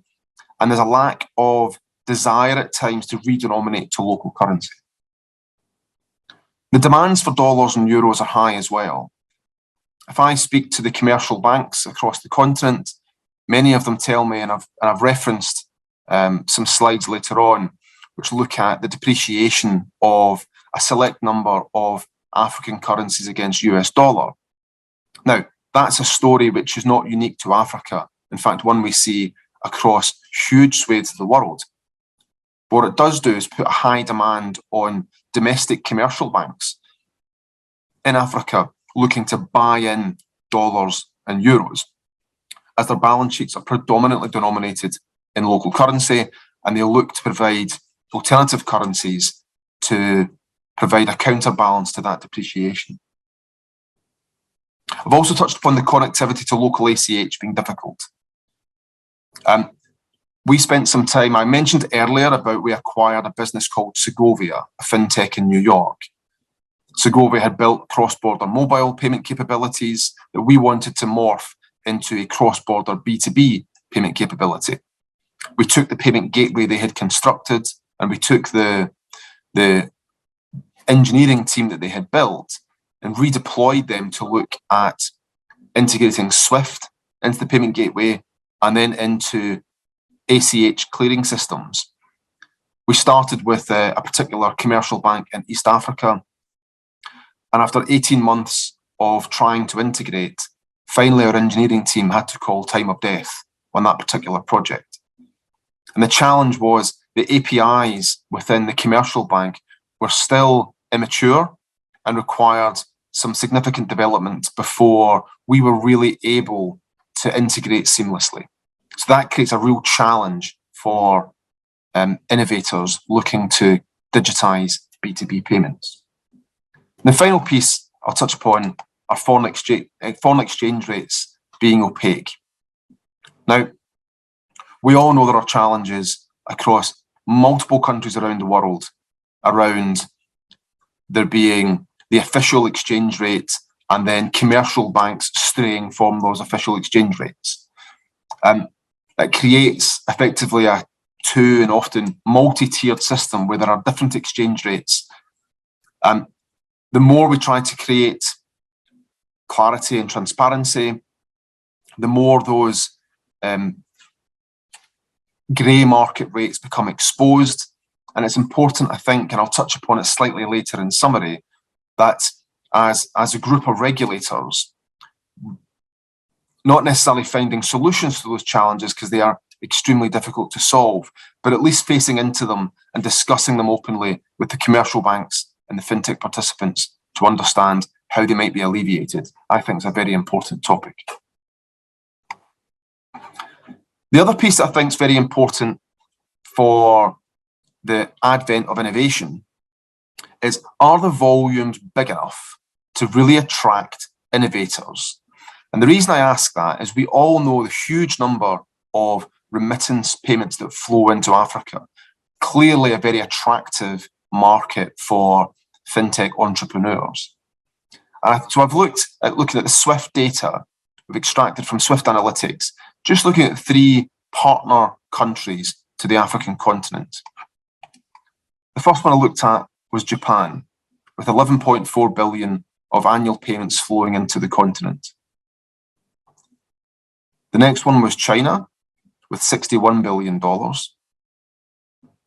And the final one was the United Kingdom, with $634 billion. Clearly an extremely large number, but I think it hopefully demonstrates the path between Japan, China, and the United Kingdom, where there's a growing, a long-standing business collaborative relationship between the African market and the United Kingdom as a market that is clearly growing across Asia as well, and the inflows into Africa. What's missing from these particular graphs, though, is the volume of payments that are made in domestic African currencies versus dollars, euros, and sterling. From the data we pulled from Japan and from China, it's north of 95% that is made in the classic hard currencies. In the UK, 40% are made in African currencies. Now, that redenomination away from, say, dollars to African currencies is a very important step, because as we all know, access to dollar clearing is challenging. Fintechs find it very hard to access those payments. The more that can be redenominated to domestic payments, the easier it is for innovators to access. Now, I'm very conscious of time, so what I want to do is, rather than focusing on the slides where I talk about depreciation, I want to cut to the final slide and look at what can the continent's regulators do to support that innovation. And I think one of the things that's very important to grasp, first of all, and I know this will not be new news to this audience, is that innovation doesn't have to mean fintech. You know, fintech can provide some interesting, exciting opportunities, but there are also some nervousness from certain quarters about potential corners being cut by fintechs. And I think it's important to recognise that many banks, ourselves included, but also many of the commercial banks across the continent are looking to innovate themselves. So I think there's 3 key topics that I'd like to see this group, Mefmi, and the central banks themselves focus on.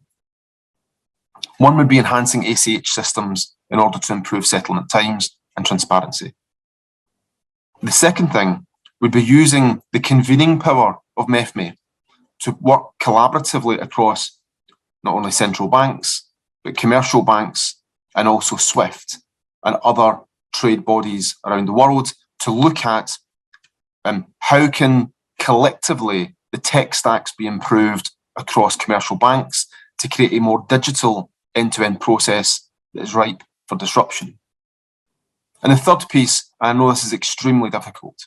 Foreign exchange markets are extraordinarily complex, but I think there will be huge leaps forward if we can look in some of the more challenging aspects of the FX markets, or when we see multiple rates and multiple reference rates that stray a long way from the central bank official rates. So I think some focus on that as a topic. I know it's very key to everyone's hearts, but I think those three topics represent huge opportunities where the regulatory bodies here can foster and encourage that innovation. Now, I'll pause now, conscious that my time is up. I may have strayed over by an extra 60 seconds, so I do apologise, but I'll hand back to Dr. Gladys. Welcome, Mrs. Stace Warden. Mrs. Stace Warden is a Chief Executive Officer and a board member of Algorand Foundation. Prior to joining the board on the Algorand Foundation, Mrs. Warden ran the global market development practice at the Milken Institute, where she led its work on capital market development, but also on crypto and blockchain solution, the innovative finance to promote the sustainable development goals. Please welcome. Thank you so much, Dr. Kibese. It is an honor to be here, and I want to thank, of course, Mefmi and Crown agents. Usually I take a poll when I'm in a room, but maybe just enter in the chat if you have any experience at all with cryptocurrencies, or if you know anybody that owns cryptocurrencies or anything, just to, just personally, maybe nobody wants to admit it actually, but let me know. And what I thought I would do, and my goals for this session are really to, by the time it's over, I just want you to have a basic and comfortable understanding of some of the promises of blockchain and what it can do. And what it can do, not just, as a holder of crypto. That's not really the point. The point is more what it can do for payments and supply chain and inclusion and other things. And it's not a panacea, and I'm not here to even persuade you necessarily, but it's just to give you a sense of the potential and some of the things that you need to think about, both in terms of sort of the theory and the execution. There's one, I would say, very big idea. And if you only come away from this talk with this one big idea, then already you're further ahead than 90% of the people, I would say. And this one big idea is that the history of financial innovation for the last 2 decades has been that banks each have a balance sheet, and the messaging between those balance sheets has gotten faster and faster and more automated. We've gone from T+3 to T+2 to straight through processing in many cases. And that's really what innovation has been about. The idea of a blockchain is completely different, and that is why it's considered to be a revolutionary technology. And the idea of a blockchain is that there are not separate ledgers, that everybody writes to one big ledger. And so when you think about that, as if there was one big ledger for the entire globe. Of course, there's not, but and every entity, every transaction, every bank, would post to that ledger. Now, you wouldn't have really even a sense of money transferring back and forth, kind of like over wires, because it would all be to one ledger, and instantaneously everybody would understand, with their transaction would clear, and their balances would update, and everybody would understand where all of the kind of the trail of where money had gone. And okay, so you can imagine, I mean, if you think about it, how revolutionary that can be, and how easy it is then for others, institutions to participate in this global banking system. You wouldn't have to build all of this infrastructure yourself, and you wouldn't have to worry about the APIs that we discussed earlier. So there's a couple of problems with that, though, and it's just in theory. And the biggest problem is, who's going to own that ledger? Who's going to own that database? Well, you certainly wouldn't let somebody that you didn't trust own that database. You certainly wouldn't let somebody that you were afraid didn't have the security processes properly to run that database. So if you're going to have that database, that one ledger that everybody is writing to, nobody can really be in charge of it because everybody else won't participate. And so what you need to do is have a joint kind of ownership of this database. And the database needs to be run on computers that are spread out as widely and as broadly as possible. And okay, so that's a pretty interesting idea. That idea has been around for a long time. The way that those computers talk to each other should be encrypted. All of the transactions should be encrypted so that, nefarious actors can't. Now, that idea has been around since the 90s. It's not a new idea at all. But what needs to happen that is very difficult is to get all of those computers to agree. What is the order of transactions that go on that database? Because if these computers are kind of talking to each other and say, some certain percentage of those computers, or those nodes, we call them, are bad actors, how do you make sure that those bad actors can't take control of this database for the detriment of everybody else? And the genius of this anonymous Satoshi Nakamoto that invented the solution that enabled Bitcoin, the genius idea behind that, whatever you think of Bitcoin, whatever you think of the environmental footprint, whatever you think of the risks and the dangers around money laundering and the like, the genius idea and the revolutionary idea that he had was to understand how all of those computers can agree together without knowing each other, without trusting each other, and agree that, yes, that is the ledger. I agree that Dr. Kasekende gets paid first and Stacy gets paid second, that transaction happened and that transaction didn't happen. If there was only $10 in somebody's account, that person cannot pay Dr. Kasekende $10 and pay Stacy $10 at the same time. That check to Stacy, or that payment to Stacy, would bounce.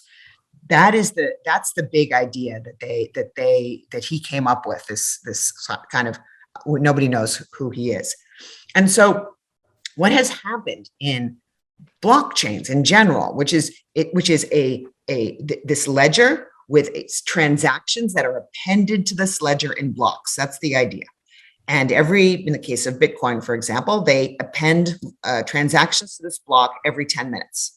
So who gets to append? Which of those nodes get to append? And how do all of the other nodes agree that appended block is the truth?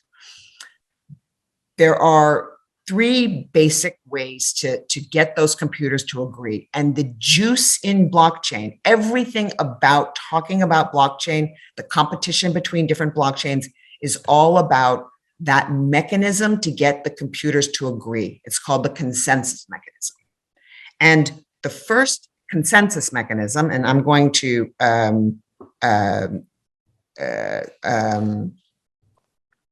sorry, I had a slide on this. So this is you append the blocks to the blockchain, and they are peer-to-peer. So there's no kind of central authority running this with this blockchain. So the consensus mechanisms are first and Bitcoin famously is called a proof of work consensus mechanism that has some issues with it. And so people came up with a proof of stake mechanism, and the Algorand blockchain, which is where I am the CEO, has a pure proof of stake mechanism. And I want to just describe these to you at a very high level, Because again, what we're trying to do is we're trying to figure out how to get these computers to all agree, how to come to a consensus. So in a proof of work blockchain, which is Bitcoin and which is Ethereum, there's of course a lot of subtlety to how this works, but in general, what happens is a bunch of all of these nodes are given a problem to solve, a computational problem to solve. It's actually quite a simple problem. It's basically to say, I'm thinking of a number between 1 and 1,000. What's that number? And then the computer starts saying 50, 99, 130, 450. And the first computer to guess that correct number gets the right to append the next block. And then all of the other computers can very easily check, yeah, the number really was 56. I can see it. So it's hard to guess the number, but once you guess the number, it's easy for all the other computers to verify that you're right. This is a very important component, that it's hard to do, but easy to verify. And so if you guess the number right, you get to append the next block. All the other computers agree. Now, the problem is that this is a bit of an arms race because you are using more and more energy because you want to be the first one. You want to guess that number. You want to have the right to append this blockchain. So some of the problems with this proof of work are that they use a lot of energy and it's kind of built in. It's an arms race of energy. You can't really do anything about that downside. So some people came along and said, okay, well, that's not a very good system for getting these computers to agree. A better system would be, why don't we say that the computers that hold the most of the coin, of the cryptocurrency, well, they should get to append that next block of transactions. And why is that? Well, they're the most dedicated users, so it's natural. And a couple of problems with that are that the biggest holders of the currency, if they get, and how the system works is that you get paid, you get rewarded in a way for being the entity that pens the block. That's why you want to do it. And so on a proof of stake, you are rewarded when you have already the most amount of that particular currency. And so what happens there, it's a system where the rich kind of end up getting richer.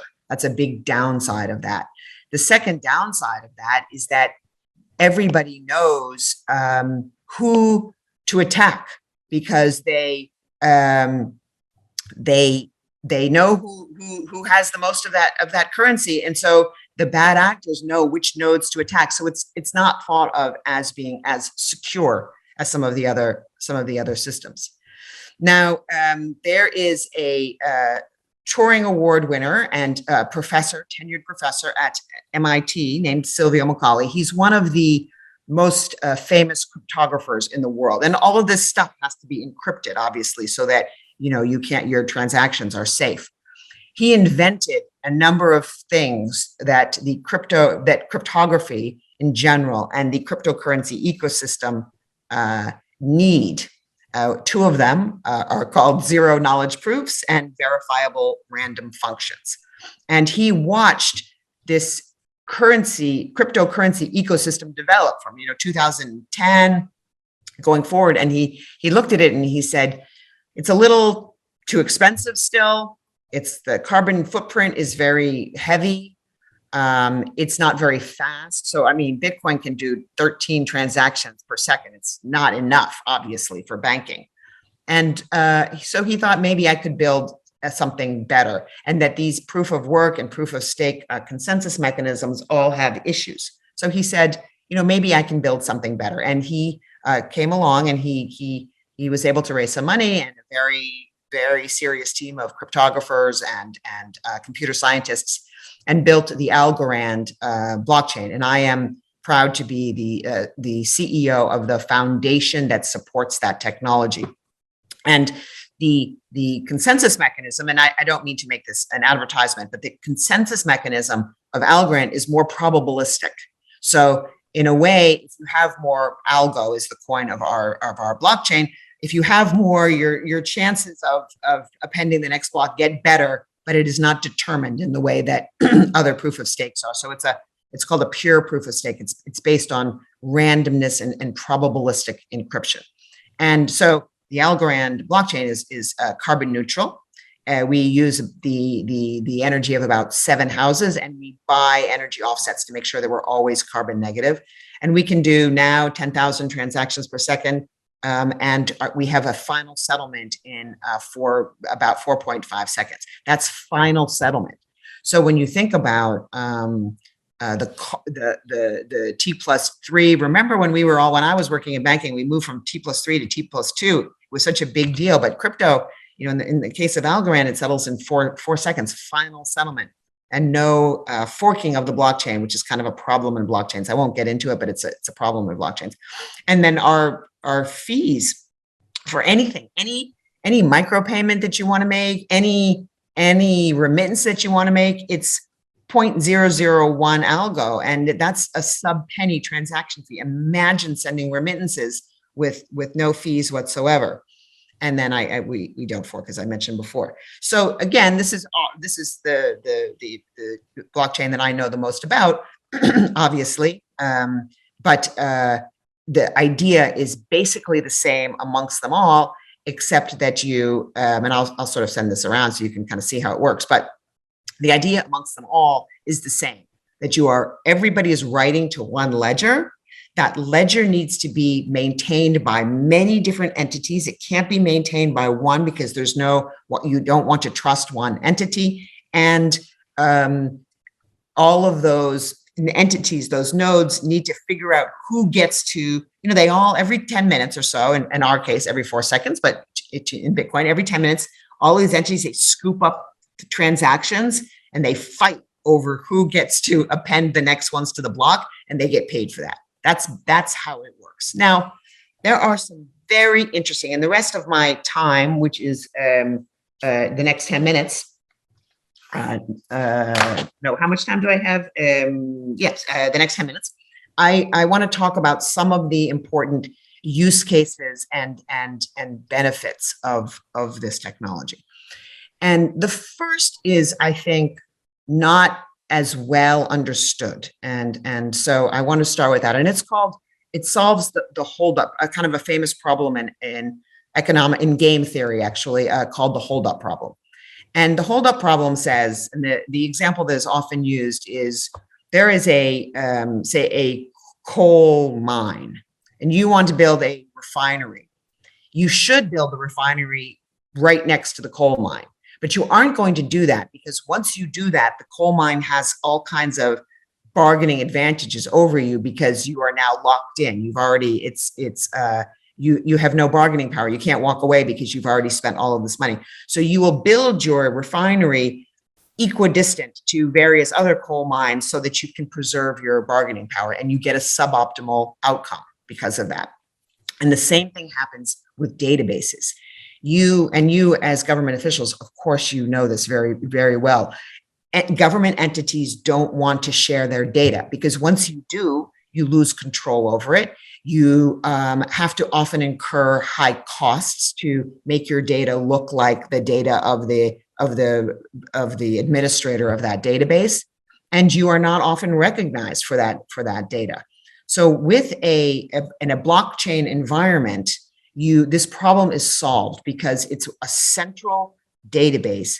Contributors of data to that database always know and can turn on and off the rights to that data, and they can get paid for the provision of that data in something called a smart contract. And I'll talk about that in a second. But so this idea that, in the United States, to use an example, the local Democratic Party and the National Democratic Party don't share data, because the local Democratic Party has done a lot of work to collect all of the data on their local constituencies, and they don't want to just give that to the National Democratic Party, because who knows how it will be used. So they don't share it. So it hurts the Democratic Party broadly. But if it was on a ledger, the local party could share the data and have some control over it, so they would be more likely to do that. And you can think in your public sector, of course, so many examples of where that would make things better. The second thing is that the blockchain is not a source of truth. It is not a source of truth, but it is a source of integrity. And so you can understand that data on that blockchain cannot be tampered with. So you may suffer from a garbage in, garbage out problem, but once it's on the database, it cannot be tampered with by a bad actor. And so you understand that, and you can believe that the history of the ledger, so, I pay to A pays to B pays to C, all of that, anybody can kind of see and trace that happened. The A, B, and C can remain anonymous, but that trail can be understood by people that can read and entities that can read a database. And so what that allows you to do is to understand the provenance of a transaction and the destination of a transaction.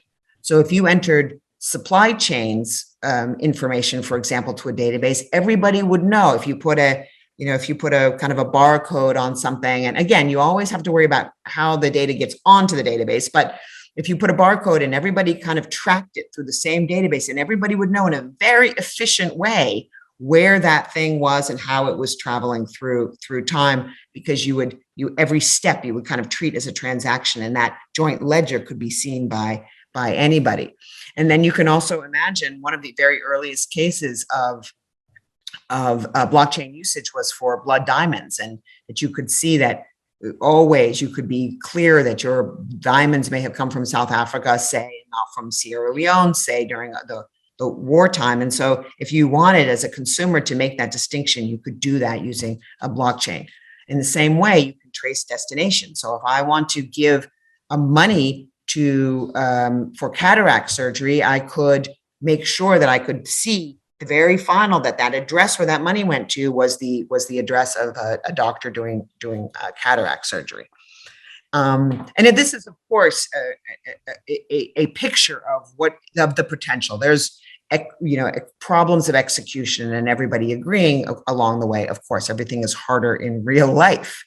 The next huge piece, and Bitcoin does not have this, and a blockchain named Ethereum ushered in this, and Algorand, I'm proud to say, is kind of the best at this, is that there's an idea of smart contracts and what we call programmable money. And so the really cool thing that somebody he was 25 years old at the time, just by the way, and a Latvian guy named Vitalik Buterin came up with is this idea that, well, since it's a piece of information, it's a digit, a transaction is just like code anyway, we could put other things on top of that code. And specifically, we could put if-then statements on that transaction. So with the transaction itself, baked into the transaction itself is an if-then statement. And that's possible. Anybody could write this now. It's very easy to write these smart contracts now. And so that if-then statement could be, if this thing shows up in my account, then the money will be released. If I see a photograph that of a person's eyes before with cataracts and a person's eyes after with cataracts, those two pictures are uploaded, then the smart contract will automatically release the money to the doctor. And that idea that this is done by a program that executes by itself eliminates, you can imagine, the billions and billions of dollars of financial intermediation that eliminates. Lawyers, escrow agents, all of that stuff can be a little bit, disintermediated to a large extent. And there's some examples I can take you through, but maybe we'll do that in the Q&A.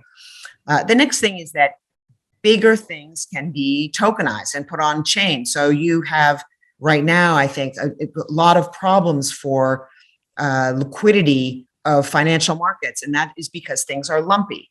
So you can imagine a bond that can be divided up into very small shares, and again, they can be done by a smart contract, so that when the coupons are done, when the coupons are due, they execute automatically. But in addition to that, it can be kind of sharded up into little pieces so that individuals could buy bonds, say, or pieces of real estate, say. There's a very successful company on Algorand that breaks up or tokenizes, they call it, commercial real estate, so that you can buy like a little piece, a tiny little piece of a shopping mall, instead of having to be a big institutional player. And of course, the things that we care about around financial inclusion can be a very important part of it. And the next thing that it enables, and this has just exploded in the last couple of years, is a notion of decentralized finance, where you can undertake, and this is a complete, and I am, of course, happy to have one-on-one conversations with anybody that wants to dive more into these issues. But there's been an explosion in what's called decentralized finance, whereby you can do things like exchange one currency to another, you can borrow, you can lend, you can provide insurance, all in a kind of a peer-to-peer and automated way. It takes some financial creativity to do that, and there have been some hiccups along the way, I will say, but the industry as a whole is evolving very quickly and very, I would say, creatively in so many areas that it's actually quite hard to keep up, I will say. And then, but why are we all here, and why did Roberts ask me to come and speak? And I will say that there are two kind of big ideas, and there are I am not here to say that there are no risks, and I think we should talk about those, I hope, in the discussion. But the two big ideas are, imagine somebody in Nigeria wants to send somebody in Malaysia a movie by WhatsApp in 2 minutes, a movie over WhatsApp, no big deal. But somebody in Nigeria cannot send somebody in Malaysia $1 without traveling through the correspondent banking system, clearing at the Fed, traveling back down the correspondent banking system, a week later with 12% taken off of the top. Why is that?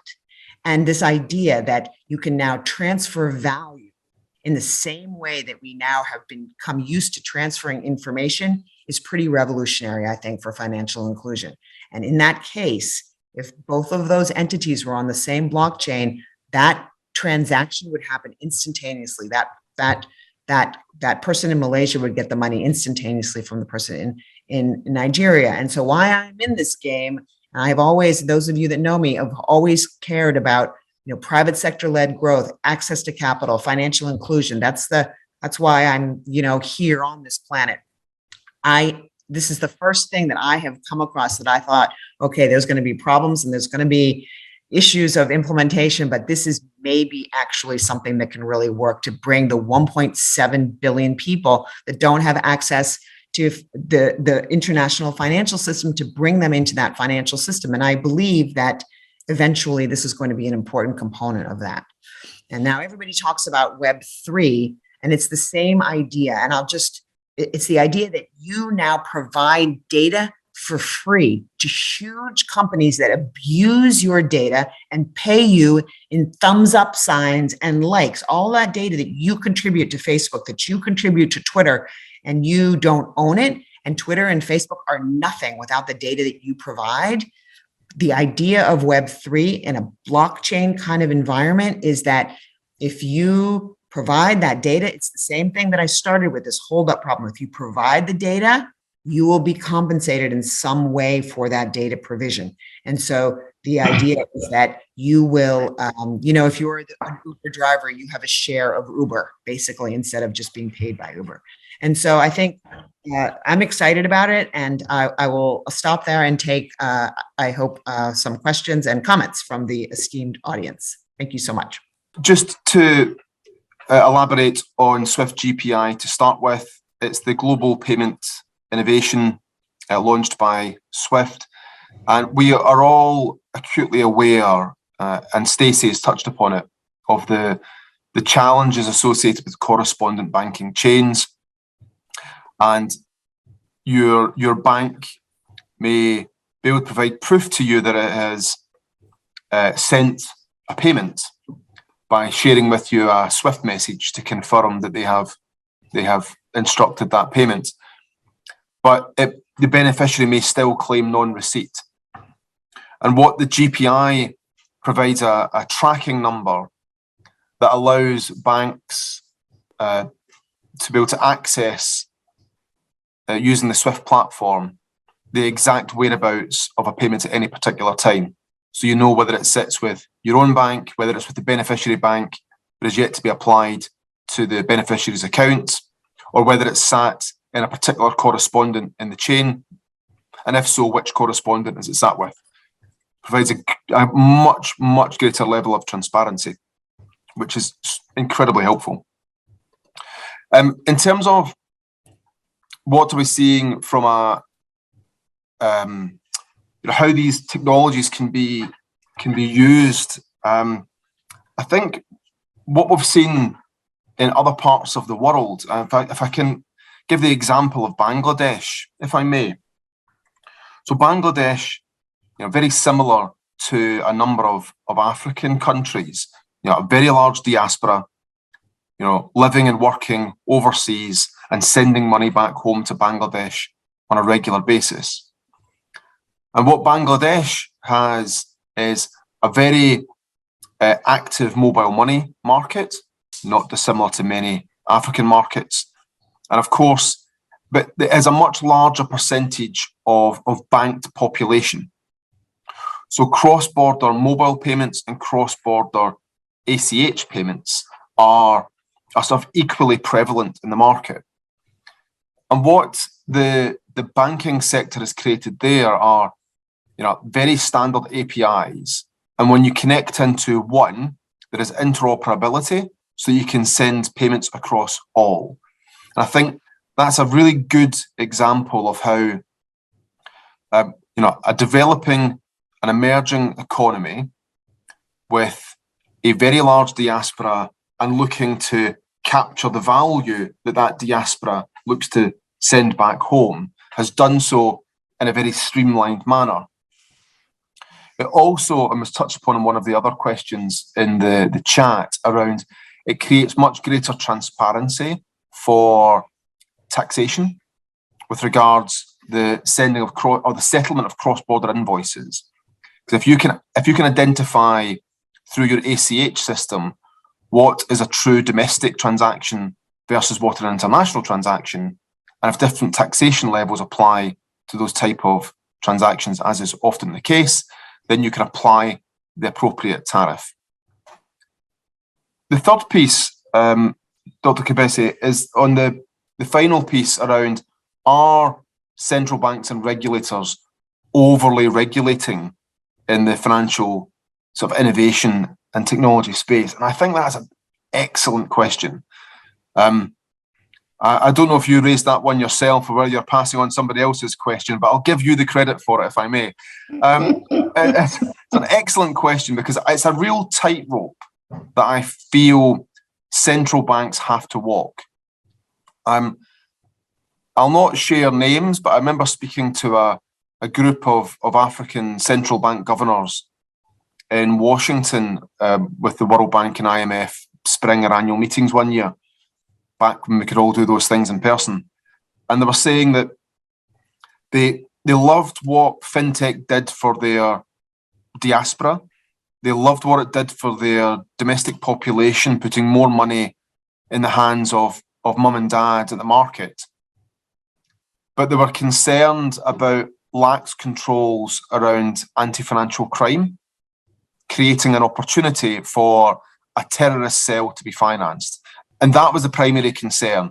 Money laundering isn't the concern. Clearly, terrorist financing in the particular countries where I was talking to the governors, that was far more of a concern. And I absolutely understand that concern. So no, personally, I don't think there's over-regulation. What I would say, and I am, it's one man's view, and I am clearly biased. So take this as you would. But I think right now there's an unlevel playing field in that banks are extremely regulated and fintechs tend to have a much looser and lower level of regulation. And I think a degree of balancing up would be helpful in the market because it stops regulatory arbitrage. And I also think, some of the best central banks I've seen have engaged with the banks and the fintechs, not only in their markets, but also understanding those fintechs and banks in either neighbouring countries or in other countries around the world that have an interest in sending money into their country, to understand what actually are the risks associated with different types of players and how then do you regulate. So I don't think it's over-regulation. I think central banks are certainly nervous and sceptical, and they should be. That is their job as regulators, to protect the financial integrity of the system. But I think greater dialogue and a more level playing field would probably be helpful. But that's one man's obviously very biased view, speaking as banker. Well, thank you so much. Stace, would you like to intervene? Yes. So let me, by way of answering your question, give a couple of use cases so that you can see that, this is already happening, and it's happening in important ways in many different use cases, so that you get a little bit more of a sense of the potential maybe for Africa. And I'll just give you a couple that we are working on, that Algorand does. So we are the blockchain of choice for Save the Children, Women's World Banking, St. Vincent de Paul, the National Association of Voluntary Disaster Relief Organizations. And so if you look at some of the problems with disaster relief, for example, you have to make sure that the money is not going to somebody who claims that their house is flooded, but it actually isn't flooded. That person in that flooded house needs to get money right away, not after you've gone through 3 weeks of identification and verification processes. That needs to happen immediately. So what happens in this particular case is that a woman, her house is flooded. She's in Texas. She takes a picture of herself. She takes a picture of her ID. She takes a picture of her house, and those are uploaded and verified by smart contract, and the money immediately goes to her account. It's easy. The disaster relief organizations, they had kids in their 20s flying around the country with briefcases of prepaid debit cards to hand out to these disaster relief victims. All of that doesn't have to happen anymore. If this woman in the house, she can get money from the state agency or the federal agency, but not both. There was a lot of fraud in the system. And now on a blockchain, you can see, oh, she's already gotten money from the state agency. She's not entitled to money from the federal agency. And so those kinds of cross wires and a potential for fraud are basically eliminated. And that helps very much for the people that really do need to get those payments very quickly and much more safely. Another example is in what we call identity. It's a very important concept in kind of privacy. And so with a blockchain, you can share, and again, it's about how you share data and when. You can share the data about yourself that is relevant, and not the data that isn't relevant. So for example, when I am pulled over by the police when I'm driving, which does not happen, it's just an example, I should be able to share that I am licensed to drive, that the car, that I own the car, and that I am, and my car is insured. But why do I have to share where I live? That's just, it's on my license, but it's not relevant. It's only, so on a blockchain, I can share the data that I need to share and not share. And so for refugees, for example, they might not have a social security number from their country, but they might be able to show other things about themselves. I went to this relief agency. I was in Greece, and then I was in Italy, and and that these relief agencies could see and start to piece together an identity where that person could receive money, even if they don't have an identity for their home country. It's revolutionary in establishing this thing called self-sovereign identity. It's also, my country is the most behind, as everybody knows, the most financially behind country in the world. I mean, we are still sending pieces of paper. I do realize that this is what I'm actually doing. I am putting my name, my address, my bank account number, and a copy of my signature on a piece of paper and mailing it all over the country to whoever wants to get paid by me. It's very unsafe and insecure, and a blockchain type system will make that better. And I talked about, payments, and I think that's a bit more obvious. You can make payments in immediately with immediate final settlement. And I think that alone is a bit revolutionary, but you can also do things like holding up payments. So in escrow, very widespread application of blockchain already is in escrow payments. So you say, in order to release the funds, 2 of 3 signatures have to agree. So the sender and the buyer, if they both digitally sign, the money is released. And if there's a dispute, then they identify in advance a third person who has to decide, or 2 other people or 3 other people. That can be set up and automatically happen. So you don't have to pay JP Morgan had a very profitable escrow business. That very profitable escrow business would entirely go away if you had this kind of a, and then there were, you asked about some of the risks, and I think, and you also asked about some of the, with women falling prey. And I think you do have to have, of course, the KYC implementation in place, of course. So, and I don't think that doesn't go away with blockchain. That will always be there. And in terms of investor protection, I think that's true in the same way that other financial services and financial products, investment products are true. There's nothing about this that is kind of different in that. They should be regulated in the same way. For women, though, I will say that the one thing that, the privacy that comes from payments that enables kind of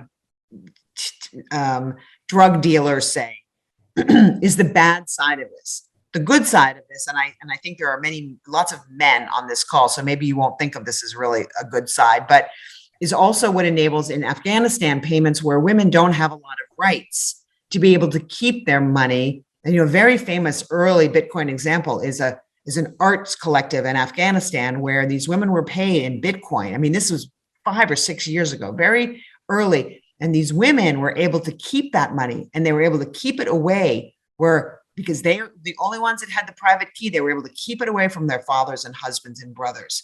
And the economic impact of that and the study on that was pretty significant, actually. And so all of these things are kind of both good and bad. And let me end with one statement about regulation, because of course that's its entirely own conversation. But where I think regulation is particularly important is with stable coins. And so if you are promising that you can always exchange a piece of cryptocurrency for $1, then that promise needs to be ironclad, and regulators will have a lot to say about that, of course. And there's a whole nother webinar we should have about central bank digital currencies as well, but maybe I'll stop there. Maybe, Stace, before you stop, you may want to respond to Dr. Gladys' chatting, where she wanted to know what is that regulators should do to make sure that there is a balance between innovation and consumers protection, and especially with the emergence of cryptocurrencies. Yeah, I mean, I think the I will argue that the regulation of cryptocurrency is probably not that different in terms of investor protection than other things. So you should have a regime which means that you have to have a disclosure regime, of course. You need to be, you have to have your anti-money laundering and KYC elements in place for using, for opening accounts, say, for exchanges. All of these access points into the cryptocurrency ecosystem, I think, need to be regulated very much the same way, but in a kind of a progressive, I would say, way is the way to think about it. And I would say one thing, though. Now, people understand that cryptocurrencies are, they're weird, right? It's like somebody kind of came up with some money and I'm supposed to buy that money. And what is that? It's already very weird. And so if you invest in that, you are investing in something that is very cutting edge. And so when people come and they're unscrupulous promoters, you as a citizen, you may fall for it. Some people may fall for it, but most people will be wary of something so new. So regulators have to be very careful that if they regulate it badly and they give it an aura that it is now regulated and safe, that can be sometimes, if it's not done properly, worse than not having it regulated at all. Because when it's not regulated at all, you only have yourself to blame. When Bitcoin first came out, it was very hard to get, and nobody that lost money on Bitcoin was going to complain to anybody. It was their problem. They chose to do it, and they understood that. And now people start thinking, is this regulated? Is Bitcoin, is the government going to bail me out or something? And it makes it a little bit, in a way, a little bit more unsafe, I would say. But I do think that, if you're going to advertise that you're a stable coin, you do absolutely need to be regulated, and you need to the collateral that you have backing your stablecoin needs to be made sure of, I think, for sure. Well, thank you. To the floor. There is one, I think this one was for Steve.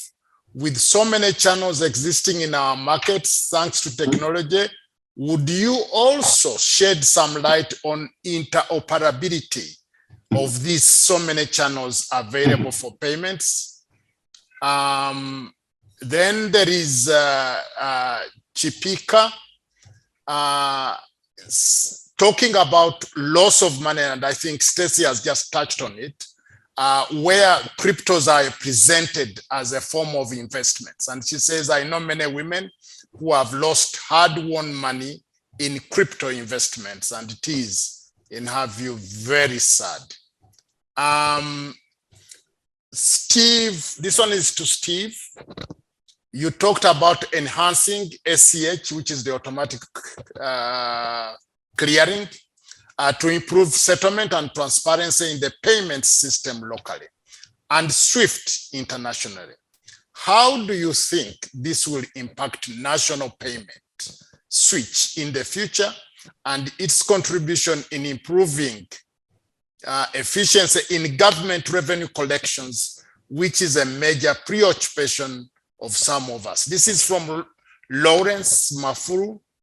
Then there is one for Stacey as to whether cryptos is some form of a pyramid scheme. Then let me see. I think the other one you have addressed, this is the one that dealt with if a person invests in cryptocurrency and they die with their secret access codes. That one you have addressed in the chat room. Let me just see. Gladys's question has also been addressed. Yes, one from Michael Ating Ego. Would you encourage cryptos to be tested under regulatory sandboxes to clear doubts by central banks? Let me just check. Yes, I think that was the last in the chat room. But for Stacey, the first presenter talked of cryptos as a payment system and repeated it several times, that it is not a currency, it is not a currency.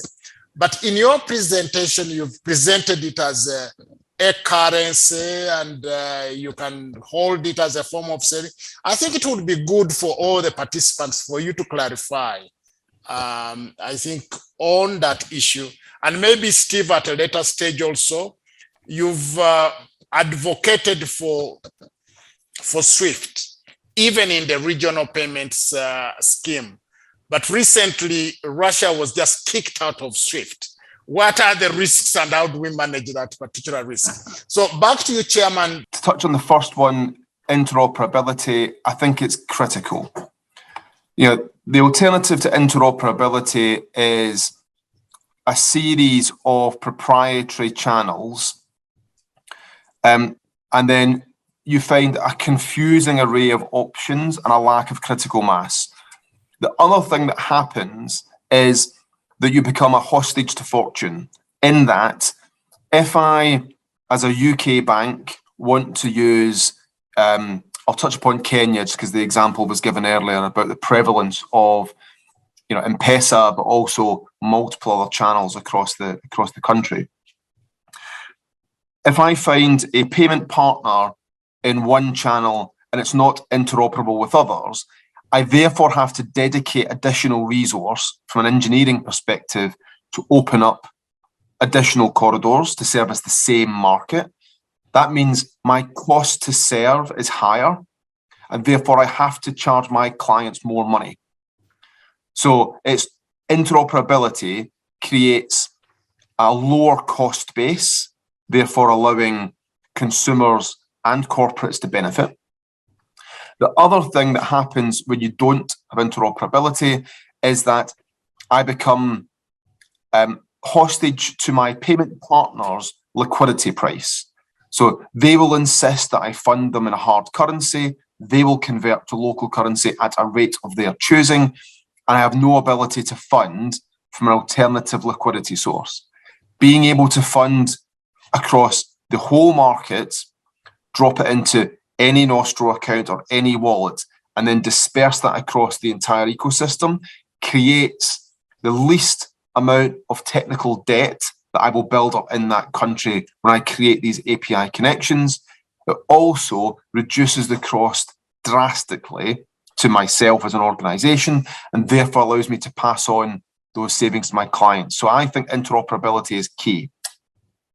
On the ACH piece, I think it has a tangible impact on taxation. The reason I say that today is because when I send, or when the bank sends payments that are into many countries in Africa, I would say probably at least 50% of the countries across the continent.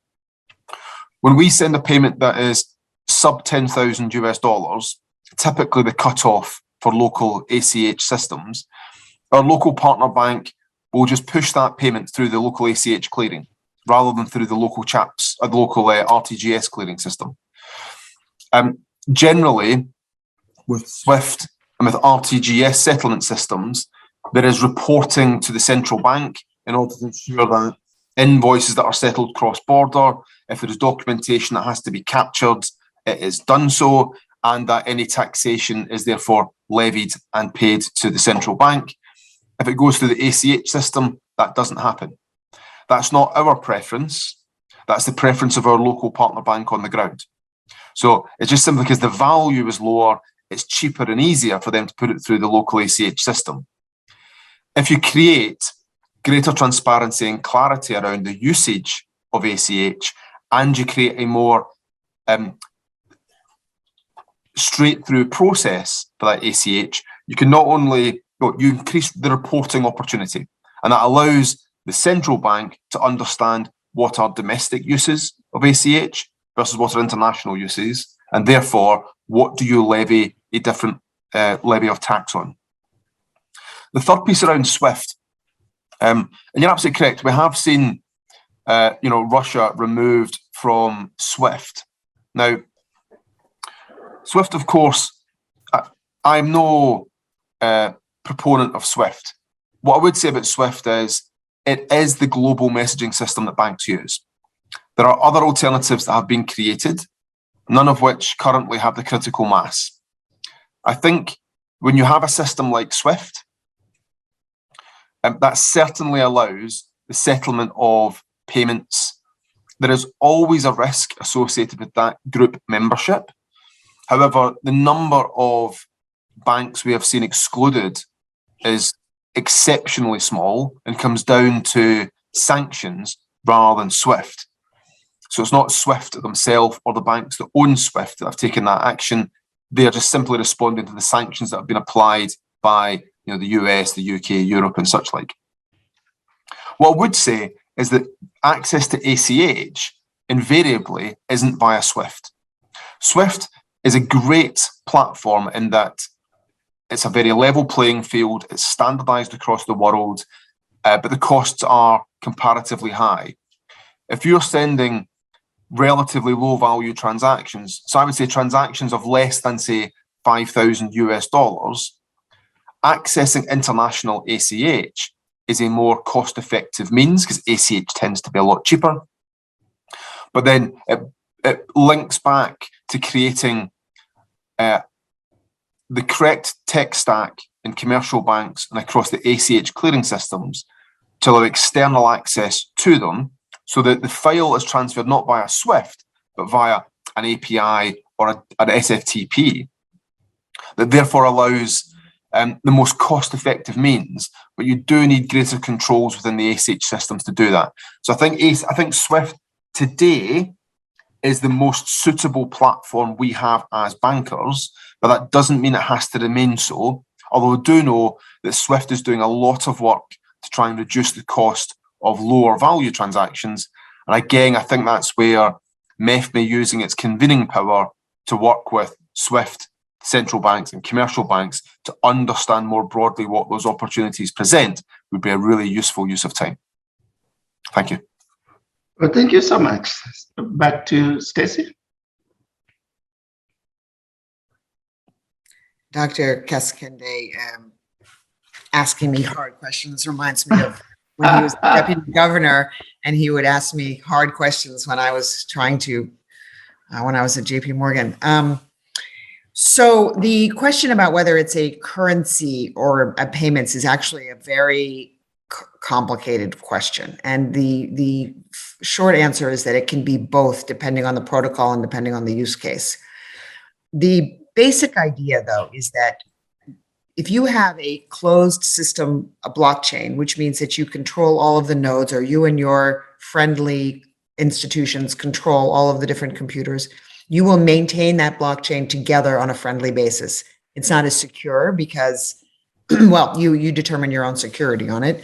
But if you're going to have a public blockchain where that anybody can use, and computers are not known to each other, they don't trust each other, they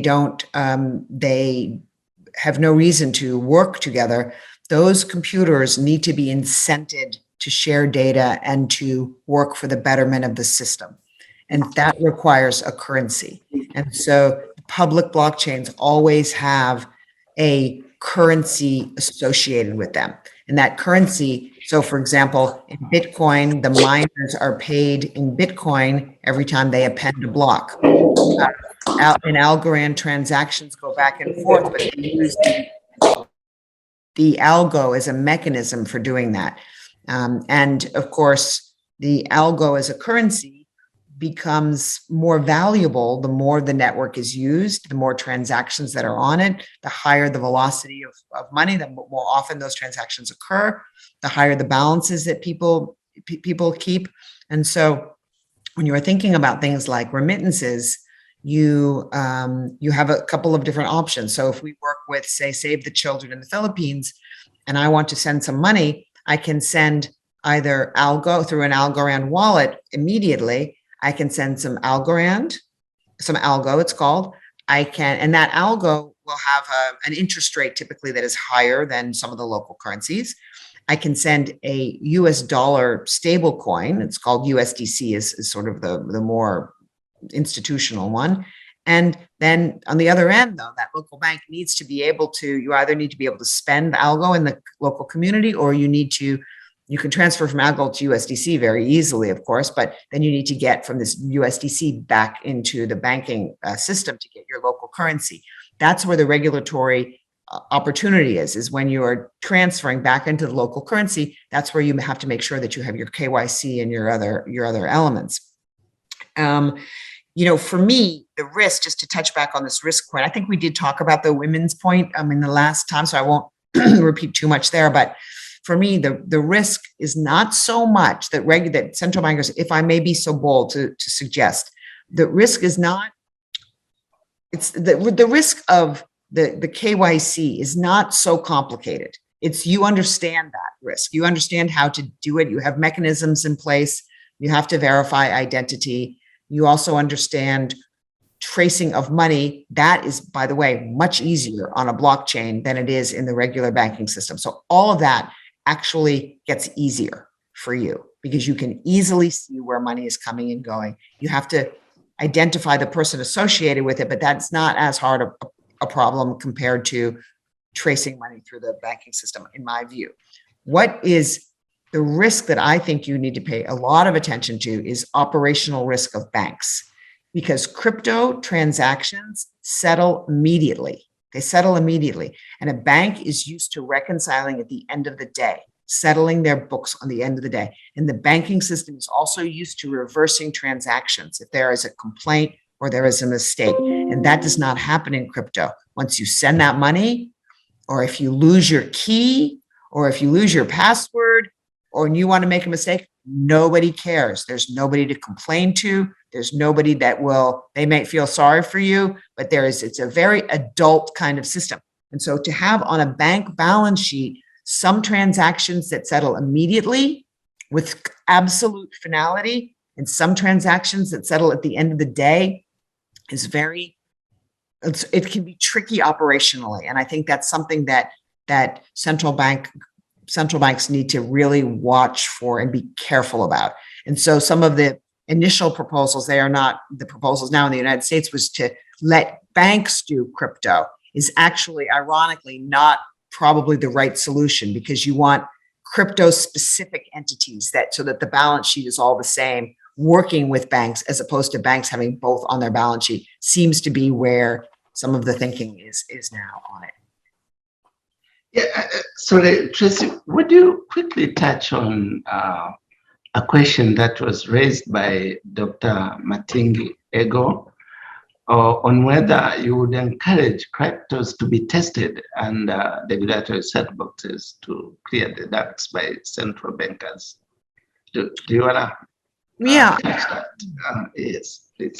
Yeah, I'm a fan of regulatory sandboxes for sure. And so I think that, and I'm a fan of more agile regulatory environments. So, for me, that the SEC, puts a comment period out, 6 months, lots of comments coming back. I mean, it's not kind of fast enough for the speed of financial innovation now. And so the idea that you could be, you all know the story of M-Pesa better than I, but one of the reasons that it got going is because it was regulated by the telco regulator is the initial regulator. And so they had a little bit more freedom to operate in the beginning. And I think that kind of environment where you can sort of make mistakes and regulators can learn and regulators can work with financial innovators, that is, always a good idea in my view.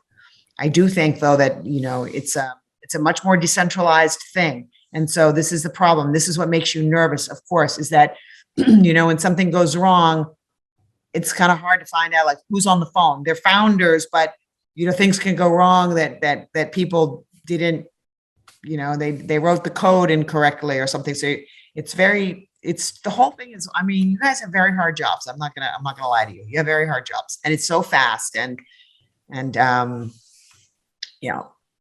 anything I can, if I can be of help in any way, with internal seminars or anything like that, I'm happy to talk about.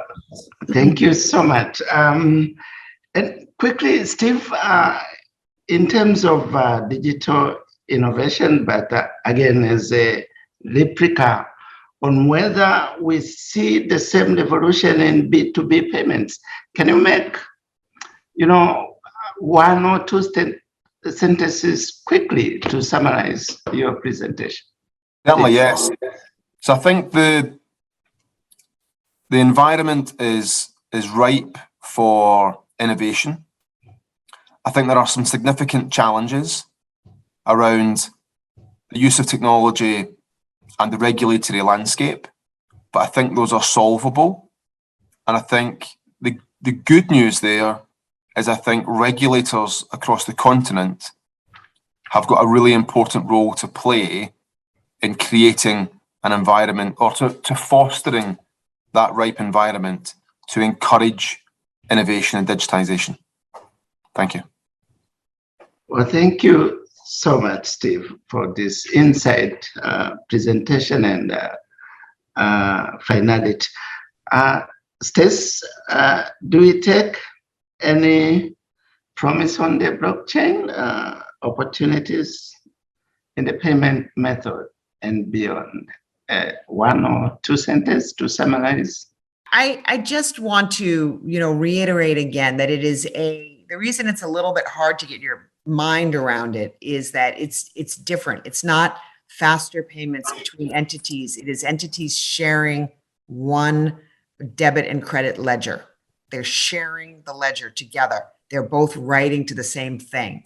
And that ledger is maintained by these different computers. And I think that shift in thinking, you can imagine why that might be more efficient way to do certain things. Tracing how things move through the ledger, if everybody has their own line of sight into it, writing to that ledger because you are compensated for doing so and you have some control of what you share.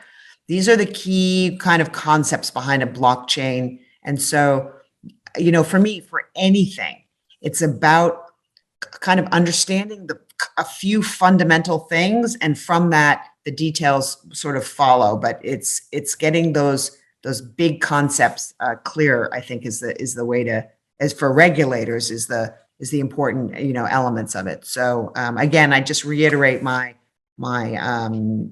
offer to be a source of information if that would ever be useful to anybody. Well, thank you so much. And again, I want to thank both of you, Steve and Stace, for sharing these insights. And to many of us, this has been an eye-opener. And as we still, put so much questions to, the futures of these blockchains and digital development.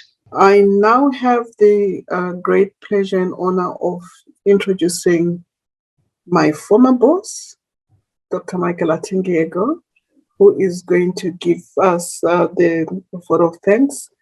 He is now the Deputy Governor at the Bank of Uganda, and prior to that, he was the Executive Director of Research at the bank, and before that, he worked at the IMF as Deputy Director of the African Department, AFRI, where he made similar contributions to IMF work on increasing effectiveness of capacity development.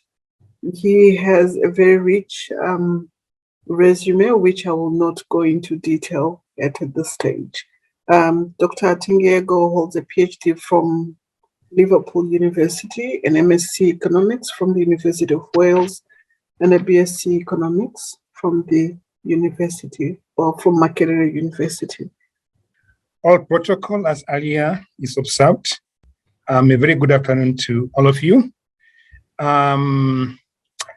I really wish to express my gratitude to Mefmi Secretariat for asking me or giving me the honor to deliver the vote of thanks for this event. Allow me, distinguished guests, ladies and gentlemen, to thank you all most sincerely for making time out of your very busy work schedules to participate in this virtual event.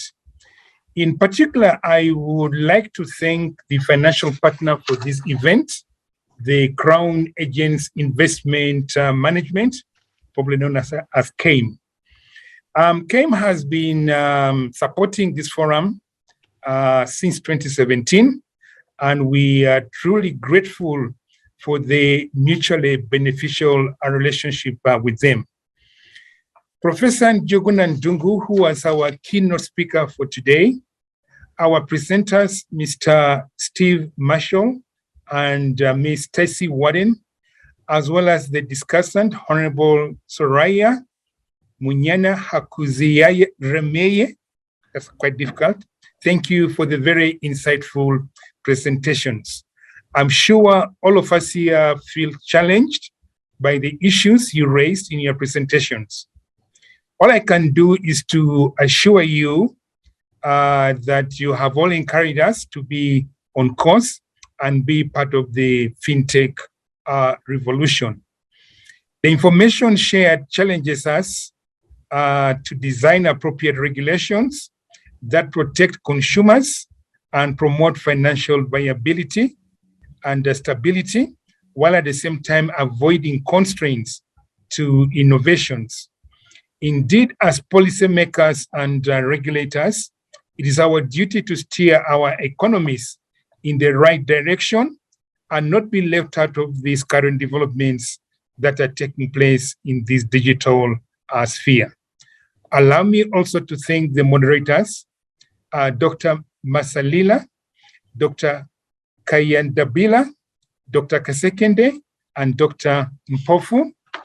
Thank you so much for the sterling job that you did to ensure we started and ended the sessions on time. I also want to take this opportunity to thank, on behalf of the distinguished guests present here today, and on my own behalf, the Mefmi Executive Director, Dr. Kasekende, whom I've known for a very long time. And all the good things, you give me the credit, the bad ones, you give them to him. And his team for putting together this very successful virtual forum. This event is a great platform for deputy permanent secretaries and deputy governors to deliberate on common themes. I have seen how over the years, the forum has evolved and improved in the quality of its contents and the structure of discussions. Allow me to single out a few people from the Mefmi Secretariat who were involved in putting together this very important event and facilitating our attendance. The task manager for this event, the Mefmi Public Relations Manager, Gladys, the rapporteur, Mefmi Programs, the Mefmi Program Manager, Senei, the Executive Assistant, Louisa. And I also want to thank the staff of CAME for being part of the organizers, in particular, Mr. Jude Kwan. I'm sure the simultaneous translation facilitated for all of us to follow the proceedings have been great. And therefore, I wish to thank the Secretariat so much for arranging these services. I also want to thank the translators for efficiently discharging their duties. So as we log off, I want to wish every one of you good health and safety for the rest of the year and beyond. I look forward to meeting you again in 2023 at this forum to discuss yet another topical issue. At this moment, I just want to wish that you all stay safe and God bless you all. I thank you very much. Thank you very much, DG, for delivering the vote of thanks. And at this juncture, I also want to thank on behalf of our Executive Director and all Mefmi staff managers, staff members.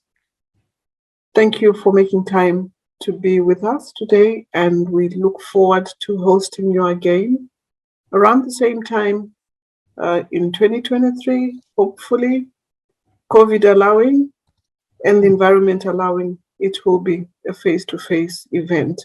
And as you log off, please do not forget to take that quick survey.